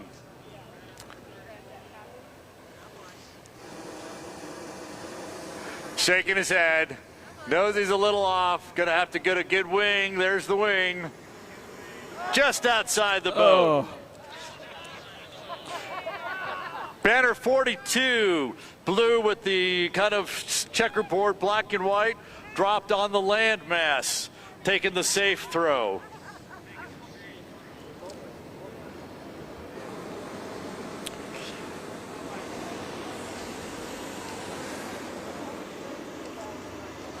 Banner number 9. Mostly black verticals, alternating color verticals, carrying the Loveless Health System banner. Might be just a little too far north to get to the boat, but a perfect place to take that nice, safe land score.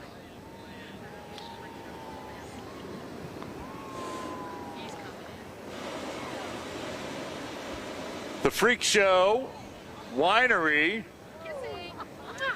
going back up quickly.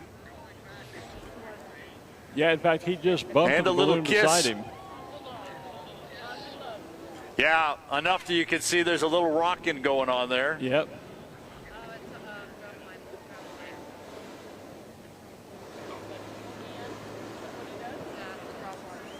UNM has dropped over to the west side. They're using their turning vents now to spin their way slowly over to the east, as they're no doubt setting up for a landing. I don't think they're in the competition, but putting on a nice show for the spectators this morning.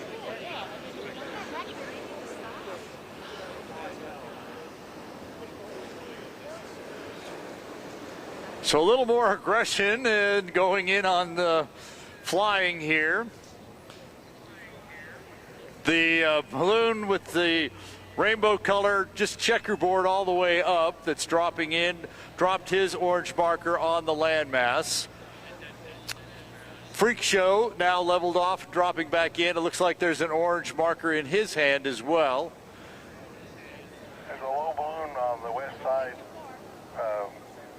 Might be landing, but it's way low. One of the Kubitschek racers, which has the stair step black and white, alternating with the other blues and greens and reds, right there next to the Freak Show. Looks like they're trying to go back up and get a little bit more adjustment. Orange, black, and yellow.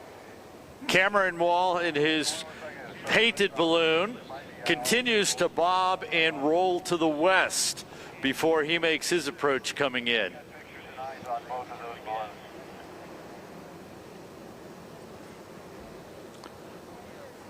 Scanner number 175.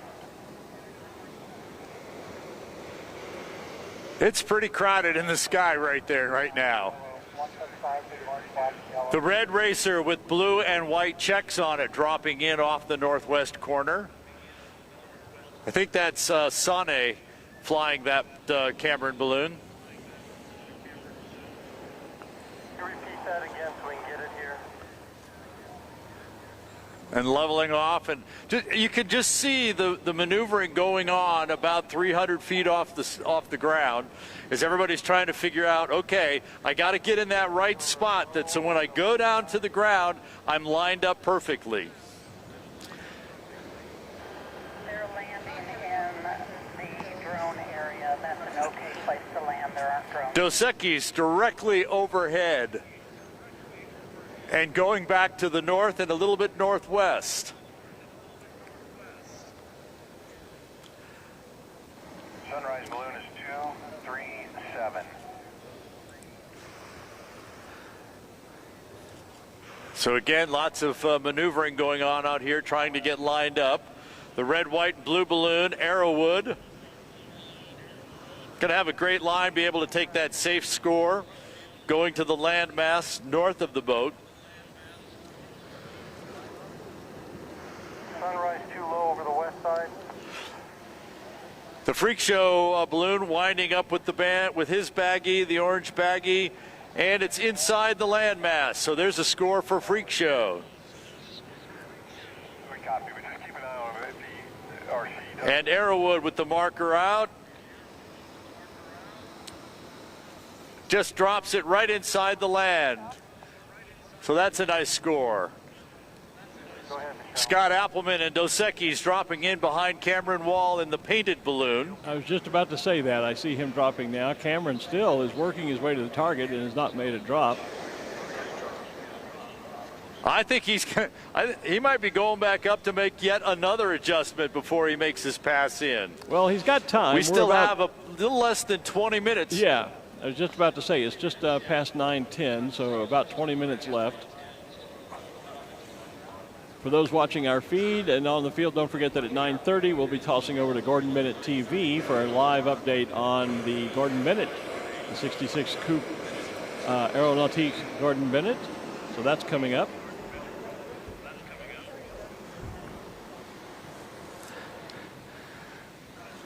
Right from hot air competition and the Sid Cutter Memorial here at Balloon Fiesta to the Gordon Bennett, which is also at Balloon Fiesta, except those balloons are now over much farther east, Oklahoma, Texas, and approaching even more of the southern eastern states. And we're seeing all kinds of wind strategy play out here, and then we'll be seeing it on a much larger scale when we do an update and analysis on the Gordon Bennett coming up again at 9:30.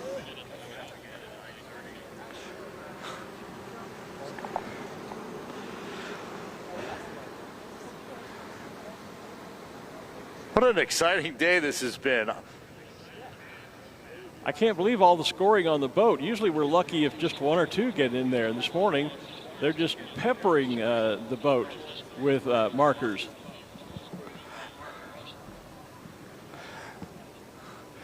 Yeah, I'm not sure I remember a time where we've seen quite so many markers on and in the boat.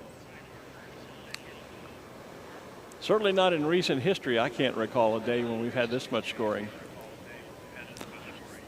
We're with you. We're moving up close to the boat so we can give you that shot of all these orange markers here, because it's going to be a few minutes before another balloon happens to get here. So Eddie's giving you the shot of all the markers that are in the boat. And these will get measured from the weighted portion of the marker. He's panning up to the one where just the tail is in. The marker is on the outside, so that gets the 300 points added, or 300 feet added, I should say. Even if the weighted part is not touching the ground, not touching the water? Copy that. I'll meet you there. Let me walk around and see. I mean, maybe it is. I don't know, but I'm just asking. Yeah, the weight is in the water. It is, okay. The weight is in the water, so yeah, so they'll measure it to that, which means it will get the extra 300 feet. Okay. Just because the tail is floating on the boat, yeah. Yellow and blue checkered balloon. It looks like Cameron Wall and Dos Equis are both now setting up for their approach, Ken. Yes, but they are going to have too much east. Unless something happens when they come down and get yet even closer to the ground. And notice there's yet another balloon dropping in behind Cameron and Scott in the Dos Equis balloon. In fact, then there's the racer, the red racer with the blue and white rectangles on it, trying to drop in below them. You see Cameron's now going back up. Yep. Somebody with a scooter might want to come down here and assist Tom, because I'm leaving to do smoke, so somebody on a scooter might want to come down here on the south landing. And if he can get back up, I think he might have to go just a little higher to get back. It seems like the direction to the southeast is now deeper. At the altitude Cameron is now, not 10 minutes ago, it would have taken him west, but now it continues to take him more east. Where are you located? So now we're going to drop in. Open south. My guess is he's going to go for the landmass.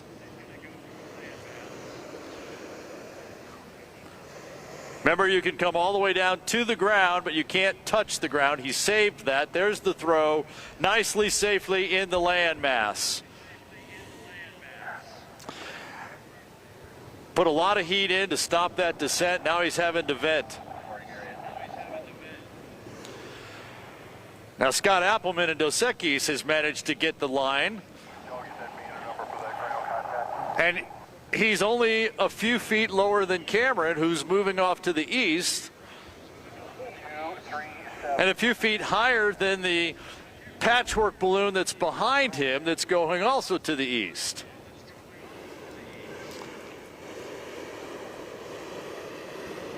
Now Scott starts moving to the east.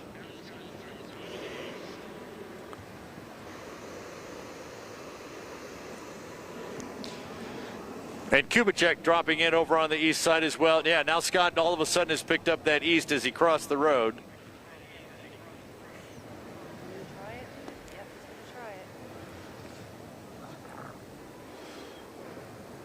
Get the crown line out of the way. Get the wind up.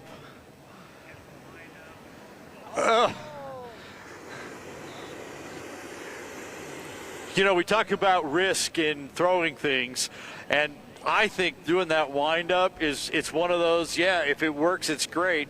But if it slips too soon or it catches something, it doesn't really get very far. So great attempt to get here by Scott Appleman and Dos Equis. The marker's out in the water.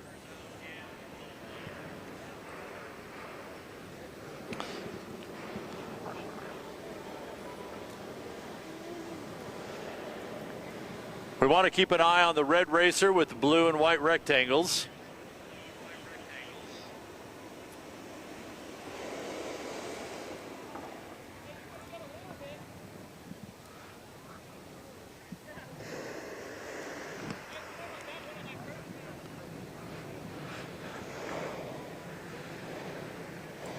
Now Scott's winding up his yellow marker to throw on the X. And a conversation going on between the two pilots about what's happening with the wind.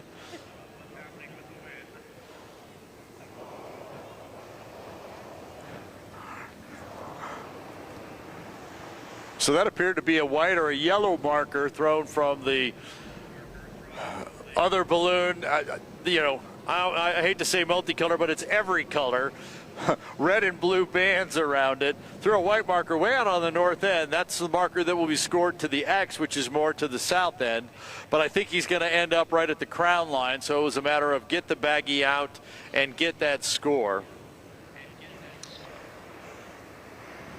So again, we continue to watch the red racer with the blue and white rectangles.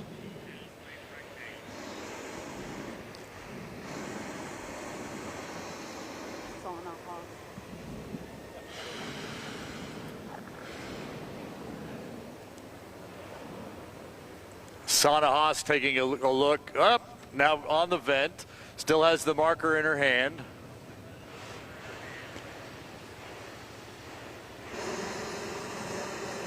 See what she decides to do. She's going to do the wind-up throw. It's up high, and it's at our feet. Darn. Nice try, Sana.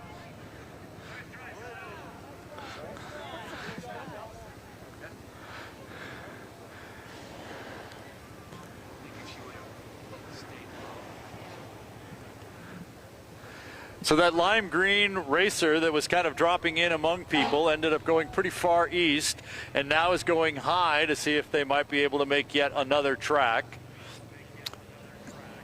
We have the blue and white verticals, kind of horizontals racer that's off to the northwest right now. We'll probably have a good pass on the boat. We're less than 10 minutes until the target closes. Yeah, stand by.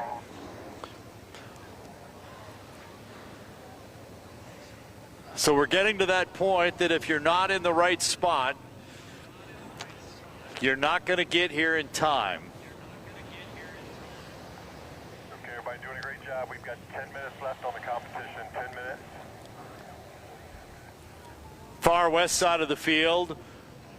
Alternating rainbow verticals with kind of a, is that a kind of a pinkish orange equator, banner 174. Dropping down on the west side of the field, while the blue, white, and black racer is going to come high over the top of the boat. North of the scoring area, but we'll bring them in so they can get their balloon. That's right, that's right. Yep.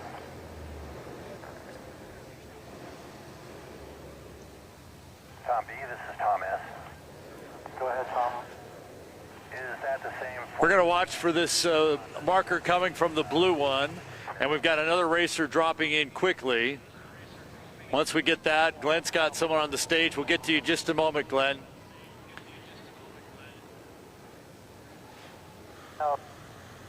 Watch and see. They're basically, if you're going to throw it, if I were up there, you need to drop it now.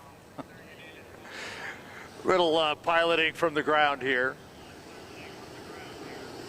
And actually, just a little bit farther south over our head, from my viewpoint, it's a blue and white balloon with the fleur-de-lis diamond with the designs on it. Yeah, the Here fleur-de-lis. comes the marker. It's coming right down on our head, folks.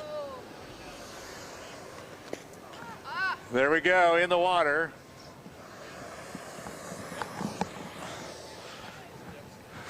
Yeah, I don't know if you're on that shot, but banner number 111, that's how close we were standing. I took 3 steps to that one.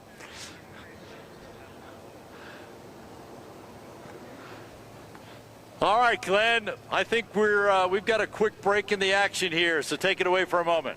Okay, Art, thank you. We are joined on the tower by my longtime dear friend in ballooning, Mr. Pat Cannon, who is the president of the Balloon Federation of America. You guys, I wasn't able to join you because of my schedule here, but had the annual general meeting yesterday, gave out a lot of awards. How did the meeting go yesterday?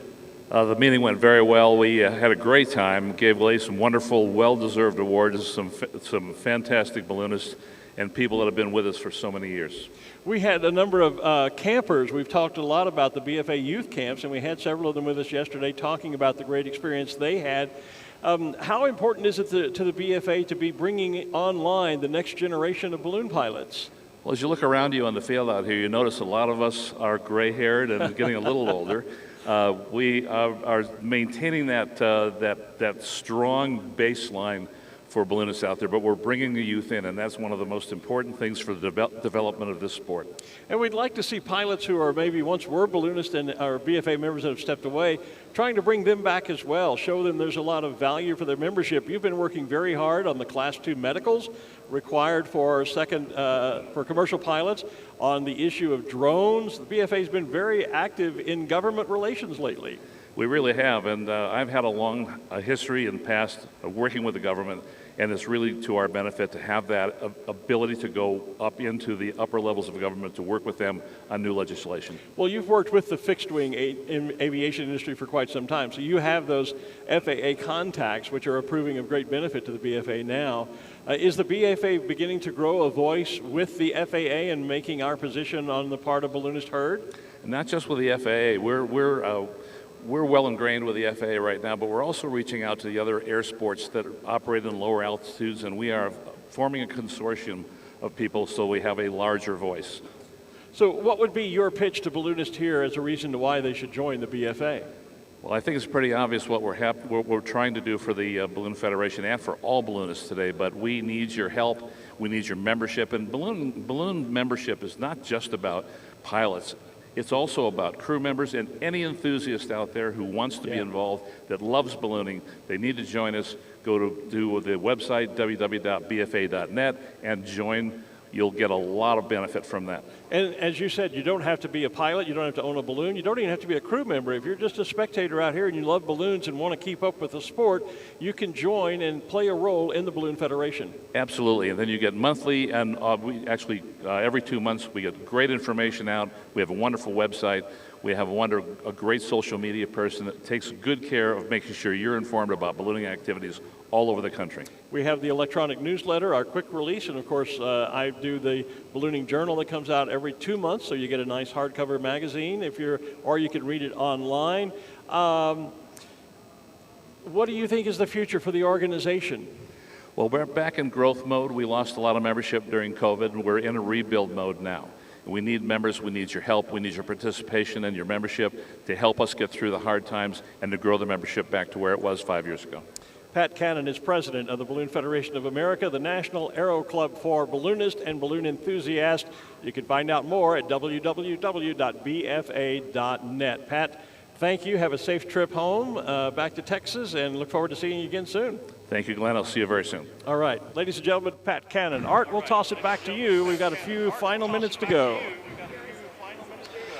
Looks like we have, Glenn, about 3 minutes. And, yeah, good to see Pat again here. Sorry I'm not up there. But I am down here where all the action has been today. This is the Sid Cutter boat. The idea was to get on the marker. I have counted 20 markers within a few feet of the boat. There's one on the back end. This tail right here doesn't count. There's more inside here. There are 3 right here on the dashboard. There's another one up on the tip on the bow. And then you get this one right up here from Joe Hartzell. That is that far away from the bow from being a perfect score.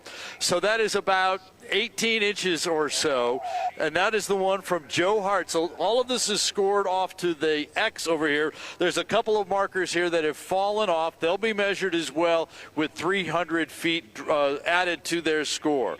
So as I look around, there's nobody within the next 2 minutes of getting here. So unless something happens here, this competition is basically over. The smoke's not up yet. But wow, what a day we've had here, and that is just on the boat. Remember, north of me is where the land mass is. And we saw a number of pilots drop their orange marker on the landmass.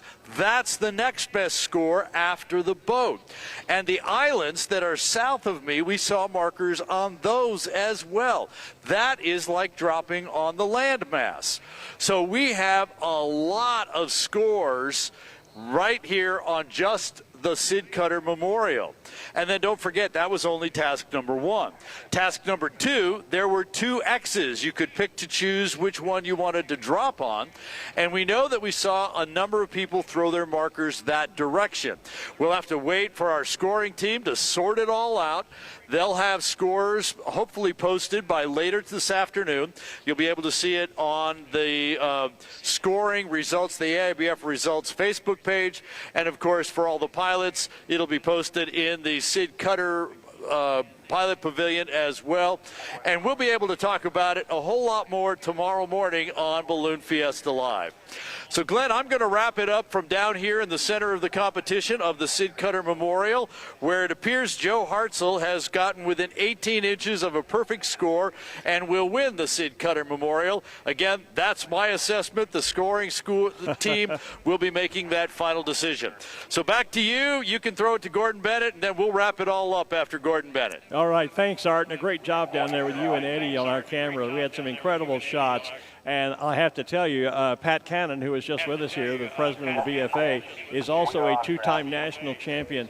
And his comment to me when he first sat down here was, wow, what a morning of competition. And what a morning it has been. The Sid Cutter Memorial, I don't recall a time when we've ever seen that many scores on the boat, and it was just perfect. That wraps up our ballooning activities here on the field for this morning. Lots more to come as we continue with day 3 at the Balloon Fiesta. But we're just a few seconds away now from saying good morning to the team up at Gordon Bennett Television. I'm going to toss now to my good friend now, Mr. Regan Tetlow, and get an update on the gas balloon race, the 66th Gordon Bennett. So, Regan, take it away, my friend. Thank you very much, guys. Great to have your action there, and it's good to be back here with my new guest today, Kim Vesely. Very good morning, Kim. Good morning, Regan. How are you doing? Fine, halfway awake even. Good. Well, we've got some breaking news for you right now. Poland 2 have just landed with 872 kilometers. That means our leaderboard at the moment, we've got in 3rd place as it stands, USA 1 on 867, Poland 2 on 872, and currently in the lead, France 1, 884. But with Poland 2 being now on the ground, currently in 4th place, Great Britain on 829. They're going to be looking to push a little bit harder and get a bit further up the rankings. So can you tell us a bit of what's happening right now? Let's have a look at the little updates. You know, it's really interesting because 6 of the 7 teams that are at the top have been in the lead at one point or another. The one thing that's been consistent about this race is it's been inconsistent. Right. As everybody just kind of jockeys for position in the weather pattern to try to go as far as they think they can go. Yes. Yeah. Well, while we talk about the updates and where we are, a little bit earlier, we went down to the command center and checked in with Ben. Let's check out what he had to say. Welcome back, everybody. I'm here with my new friend, Ben Anolo. How are you, Ben? Good. Doing well. How are you? I'm great. Good. Tell everybody your exact title. My title is Director of the Gordon Bennett Command Center. And so this is where we're at. We're in the secret central base, we're right? in the brainchild of the... No, anyway. No, it is. But tell us what's happening then on a daily basis in here, Ben. Well, what we do is we have, we run a 24/7 shop. Yeah. Well, at least as long as the balloons, from when they're told that it's time to go inflate, until the last balloon is on the ground and their recovery team is close and within contact with them. Yeah. During all that time, we have 2 controllers that will be in this room, 6-hour shifts, so 4 sets, so we have 8 people here. Wow. All the time. So to be a support to the pilots, to the ground crews, just to be one place that they can come to if they need to.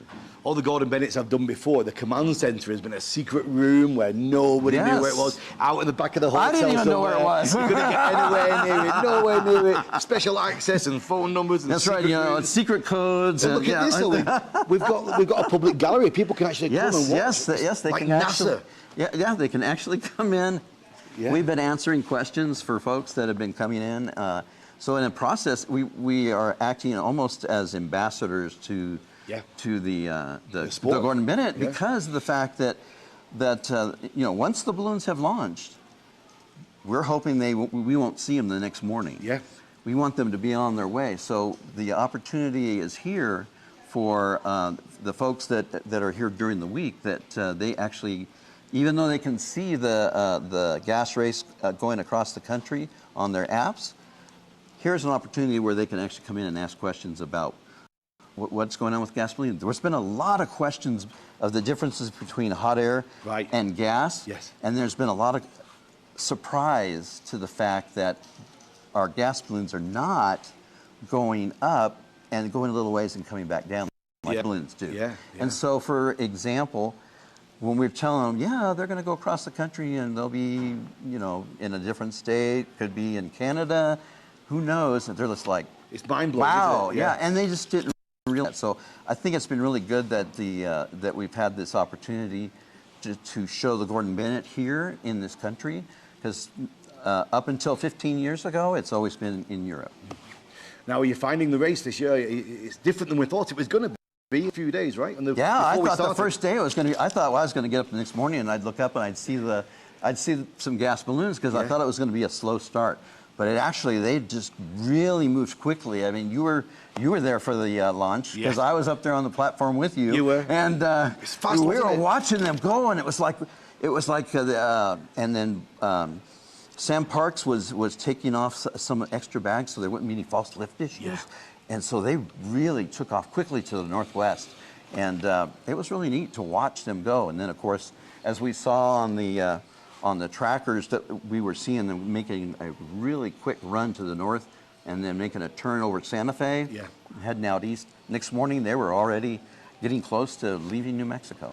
In Europe, the big difference is every half an hour, even in another country. Almost, So here's a question for you. Yeah. When you have a gas balloon going from country to country, do they have to get their passport stamped as they go across each? There's been some serious discussions in the past where they've landed in certain places, and we've actually been live with competitors, with pilots on the call when the police have arrived or the authorities or something, and they're saying, I think we might have to go now. I think we've got a bit of admin to do, and they're so where have you come from? Why are you here? Where's your visa? Where's your passport? Yeah, we'll see you later, guys. I'll speak to you tomorrow when you've figured all that out. Yeah, we've had some situations like that as well. Here, when we're launching these gas balloons, we're in a community of a bunch of balloonists. Yes. And so everybody understands that, ballooning, yeah. The further these balloons get away from New Mexico and Albuquerque, the more people you run into that go, what is that? And they launched from where? How many days ago? And there's 2 people on there and they don't stop?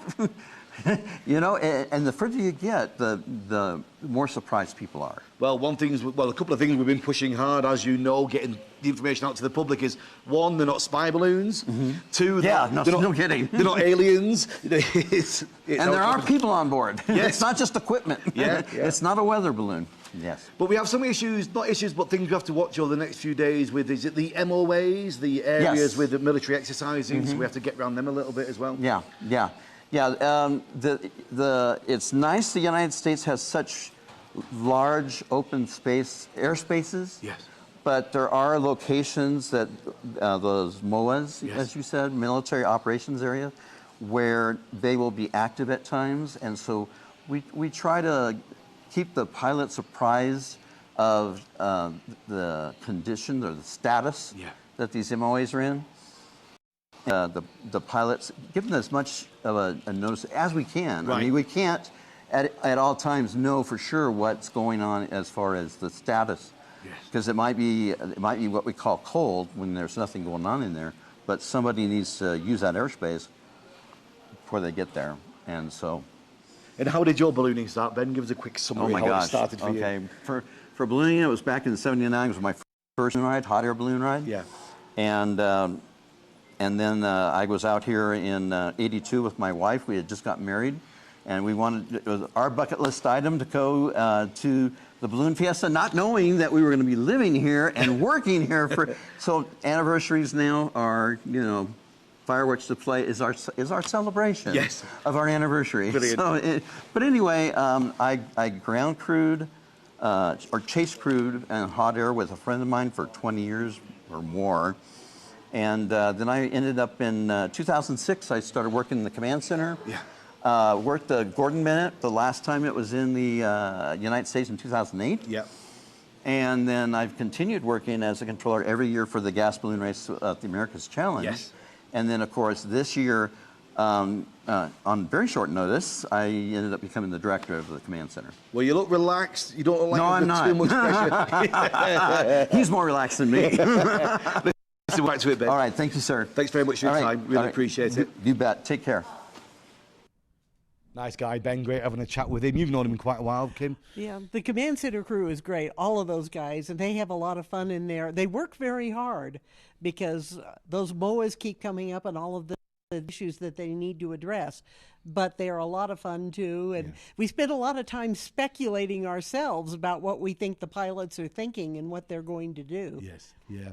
Well, it's getting into the race. We are 37 hours and just coming up on 9 minutes now since the start of the race. And the breaking news on this show is that Poland 2, Jacek Borynski and Przemysław Moyerski have landed with 872 kilometers. That's their race done. We'll be speaking to them hopefully later on today. We'll try and get a video call with them. But Kim, let's talk about you a little bit. Media representative for Balloon Fiesta and for Gordon Bennett TV as well.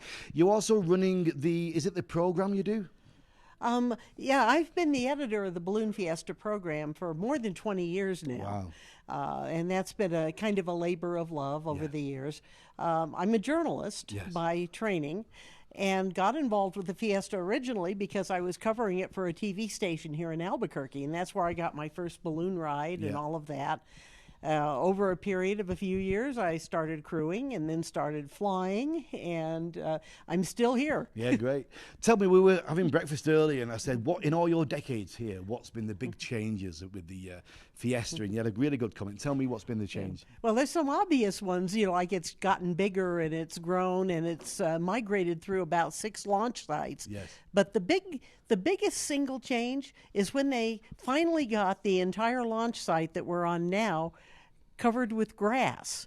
You know, this is New Mexico, and it's the wide open spaces and the high desert, and all of our former launch sites were dirt. So when they got grass in there, all of a sudden it was an exciting place to be for families and a relaxing place. They could come and spread out blankets and have picnics and balloonists loved it, of course, because they weren't getting their balloons dirty anymore. So it really made a real change in the atmosphere of Balloon Fiesta. Wow, a lot of changes. Can we go back to the map and have a look at the altitudes we're flying at right now with the teams? Let's get on the screen and see. I think we're flying quite high, aren't we, with some? Yeah, earlier today, a lot of the teams were at very low altitude because that's where the fast winds were. We're down close to the ground. But we now have balloons that are up in the 3,000, 3,500, 4,000 meter range, which is pretty high altitude, requires the pilots to be on oxygen, which is... it kind of adds to the endurance factor of the race. Absolutely. And but that's kind of there's been a lot of shifts in the pattern, and that's where the fast winds are now as they try to position themselves in this weather system to get the greatest distance. We got some information down, a little video from Austria 1. Let's check in with those guys. Good morning. This is a short video from Austria 1. The night is gone, we made it well, and now the sun is lifting us up a little bit, and we enjoy the beautiful new day, and we're happy to be here. I hope this video will reach you, because we are short on data because of our altitude, actually 11,000 feet and climbing, so the data connection is not so good. So have a nice day. See ya. It's not bad being able to send videos down from 11,000 feet, kid. That's pretty impressive, and you couldn't have done that just a few years ago. Yeah. Back in the days when we were kind of doing everything as paper updates that we were putting out on the slow internet connections. You've been watching the show, you've been seeing the content we're collecting from the pilots. It's fantastic these days, isn't it? What we can It's get. incredible, and it's so good that they can that experience, because it's something that very few people will experience, especially in the United States, where there just isn't much gas ballooning. Yeah. And it's and the community is so accessible. The pilots are accessible, glad to share stories, and that's kind of what my job has been with the America's Challenge and with a couple of Gordon Bennett's. Yes. Is to facilitate telling the story of gas ballooning to and introducing it to an audience in America that's not very familiar with it. Well, talking about sharing the story, let's check in with USA 3. Good morning. It's Sherry White and Mark Sullivan from Snowbird, high in the sky over Oklahoma. I'll give you a little tour of the basket. We've got our sandbags. We've got our trail rope. We've got our transponder. We've got pilot Mark that should be sleeping. Obviously. We've got the diddle and water and ice chest and food. We've got GPSs. We've got another GPS, another Flytech, phones, and my breakfast orange. Have a great day. Bye. Good morning from Snowbird, high in the sky above Oklahoma. A little chilly last night, but sun's coming up. The earth is heating up. Beautiful landscape around. We just passed over this beautiful lake. The balloon is acting well. You can see a picture of it. Got our appendix closed, getting ready to open it as we superheat for the morning. Got our shades ready to go to keep us protected from the sun. Pilot Mark Sullivan is hopefully down for a nap, but he is woken up because I am doing social media again. You say hello? I'm not sleepy. Okay. All right. Anyway, it's high in the sky over Oklahoma. Everyone have a beautiful, great Monday morning, and talk to you later. What always strikes me about these videos, Kim, is the complete silence that they are, where they are, just no noise at all. You can hear everything on the ground if you're low enough. Yeah. I loved the bit about the coyotes howling. Yes. That was great. Tell me a bit about Mark Sullivan. You must have some good stories about Mark. Oh, well, Mark started flying shortly after I did, and I remember sitting out there on the West Mesa in Albuquerque watching him. We'd be landed and tailgating and watching him learn that you probably shouldn't be flying in thermals. But he obviously has turned out to be an incredible ambassador for ballooning and a great flyer. Of course, founded the America's Challenge here, and really has played a real role in perpetuating the sport in this country. Well, we are into the daytime action, and current champions Germany won. Sent down a little bit of a chat from them. Let's see what they have to say. Good morning. Good morning from Germany 1. It's sunrise over Oklahoma, and it was a very warm night. Very warm night. Was really no problem. Stable flight. Could save a lot of ballast. So it was great. Great night. Yeah, it's interesting watching the psychology with Benny and Willie. They were posting on their Facebook page this morning, a comfortable night, everything's under control, plenty of ballast, heading into the third night, which is their plan, and that's what they're hoping to do. I can just kind of hear all the other command centers. Oh, they say they've got plenty of ballast. Oh. Yeah, it's always a psychological game, right? Yeah, it is, sure. Well, we're right here. We're in this beautiful library, Kim, above the Balloon Museum. It's a lovely location, isn't it? It's a great location.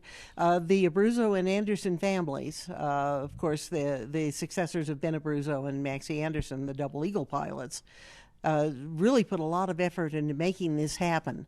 And it took literally years. I think the first conversation I had with the Anderson family was in 1984 about this museum. And it finally opened in 2005. Yeah, well, we caught up with Nan from the museum. earlier and just found out just about all this beautiful facility. So we're here in the museum underneath Gordon Bennett TV. I'm here with Nan. Nan, tell everybody your name, title, what you do here. My name is Nan Maslin. I'm the director of the Anderson Abruzzo Albuquerque International Balloon Museum. It's a pretty special place, isn't it? Isn't it? Yeah. Absolutely. We're so proud of this museum. It opened in 2005, so it just turned 18 years old, Right. and I couldn't be prouder of where it is now that it's officially an adult. It's really impressive to see. We're running in and out all the time to the studio to do our thing, and I've not had a chance yet to really have a good look round. But how did you get involved with it? I started working here 4 years ago as the Yes. director and have been amazed by this incredible team that we've put together who's done most fantastic exhibits, starting with our Canopy of Color exhibit, which is with the 51 years of Balloon Fiesta history.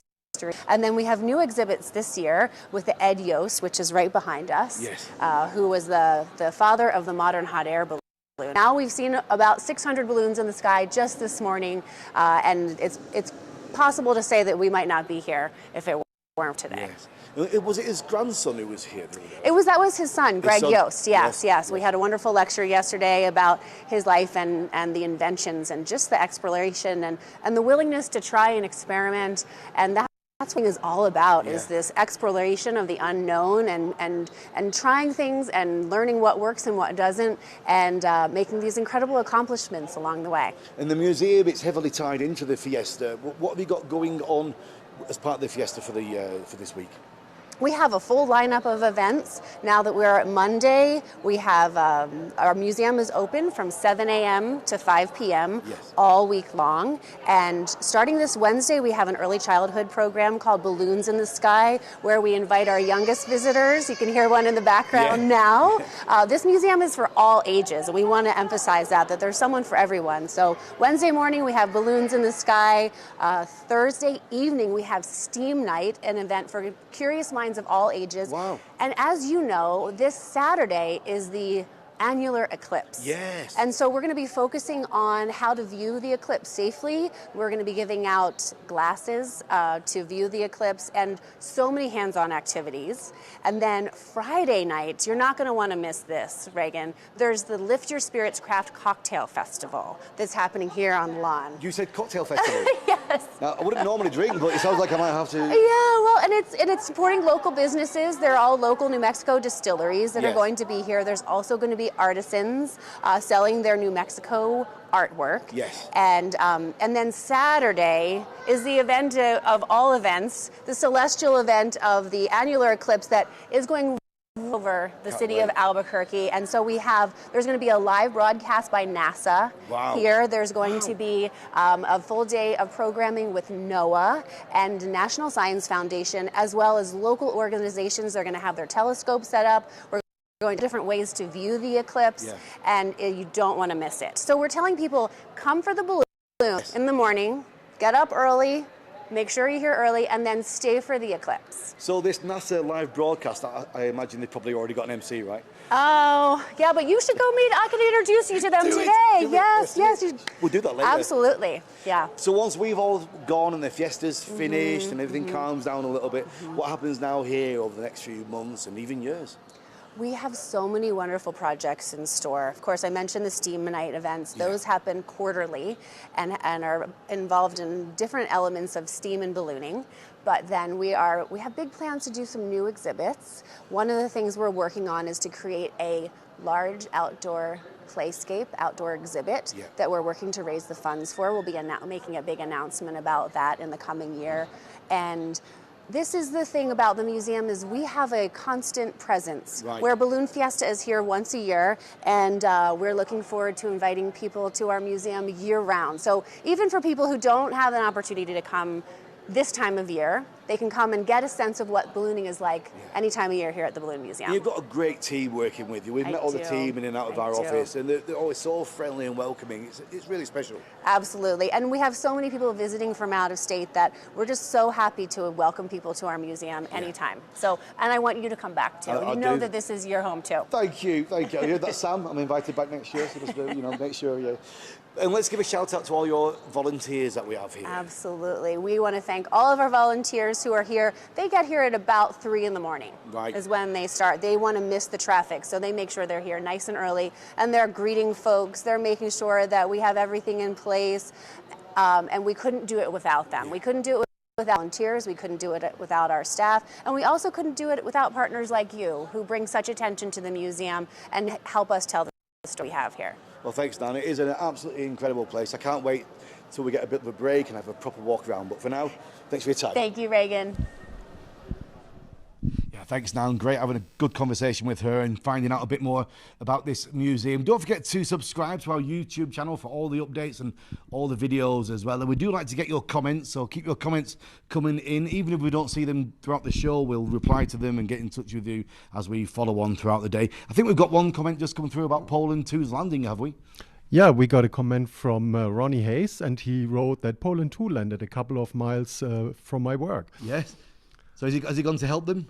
I don't know. Maybe he, if he's not working right now, would be nice. All the teams are looking forward for some helping hands when they pack up the balloon. What's his name? Ronnie, is it? Ronnie, yeah. Listen, Ronnie, get yourself open the fridge, get a couple of cans out, you know how it goes. A few snacks, bits of cheese, a few biscuits, whatever. Make your way over and make yourself, introduce yourself and say hi from everybody at Gordon Bennett TV. Kim, it's been great having you on the show. It's been great having you. It's been great having you in America, and it's an honor to have met you. And we really appreciate in America all those Gordon Bennett broadcasts from Europe that help us stay informed about what's going on in those races. Thank you. You're too kind. It is 37 hours, 23 minutes, coming up to 24 minutes in the next 5, 4, 3, 2, 1 seconds. 37 hours, 24 minutes since takeoff. And the current lead, France 1, 911 kilometres. We'll be back with our mid-afternoon show at 1300, 1 p.m., which is 2100, 9 p.m. in Europe. From Kim, from me,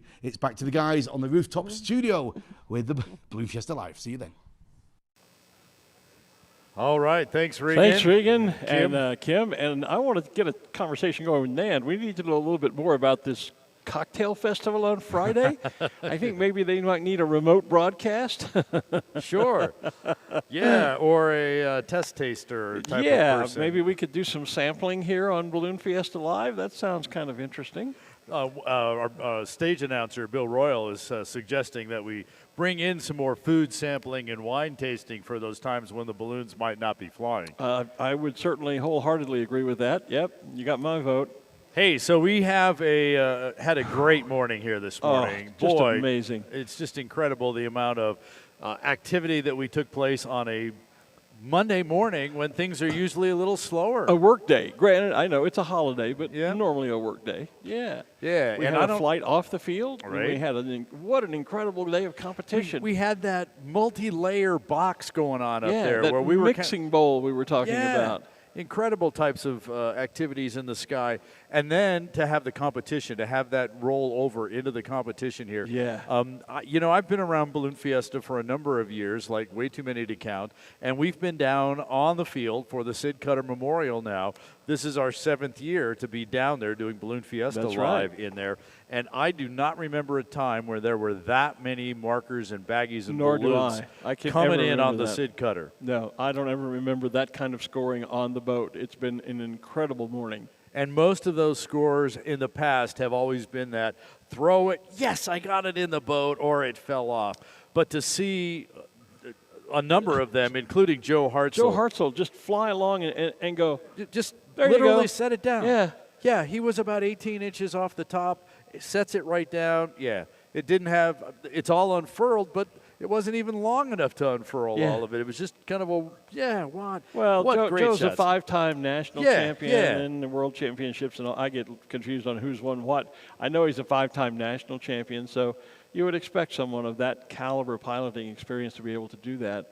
And still, it's very rare. It doesn't happen all the time out here. So that was really special. And we saw it happen right here on Balloon Fiesta Live. Great camera work by Eddie down there with you. Yeah, well, and the whole Windfire production team to make all of this happen. Yeah. For me to be able to be down on the field. Right. Be able to call the competition, You're up here giving us support from up here as well, calling what you see, helping me keep track of what's down there. Spotting balloons, yeah. And to be able to do all that and still be able to hear and talk to you, even though I'm halfway down the field. I can't see you, but we can talk to each other. Yeah, I'm 400. Well, let's see, there's 56, I think it is, football fields. That means I'm 25 football fields away from you down there. And then we had Pat Cannon step in as a guest, live guest on set to make all of that happen.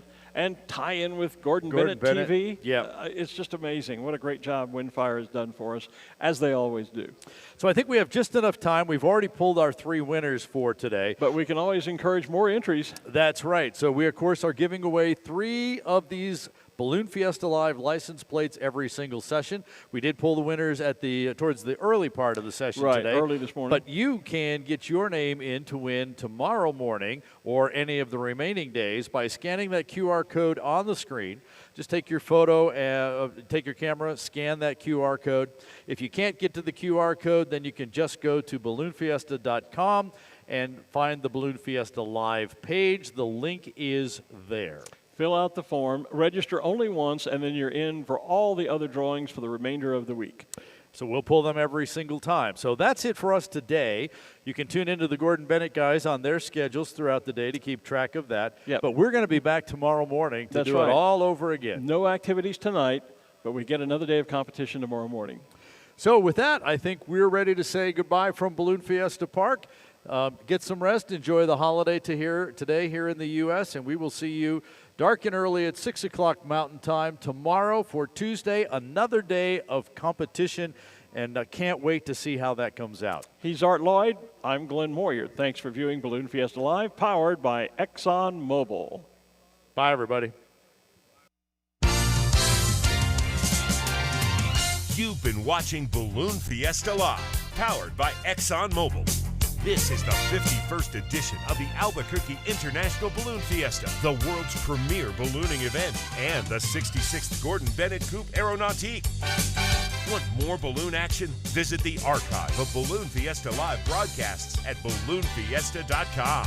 Thanks for watching Balloon Fiesta Live. This program is a production of AIBF Inc.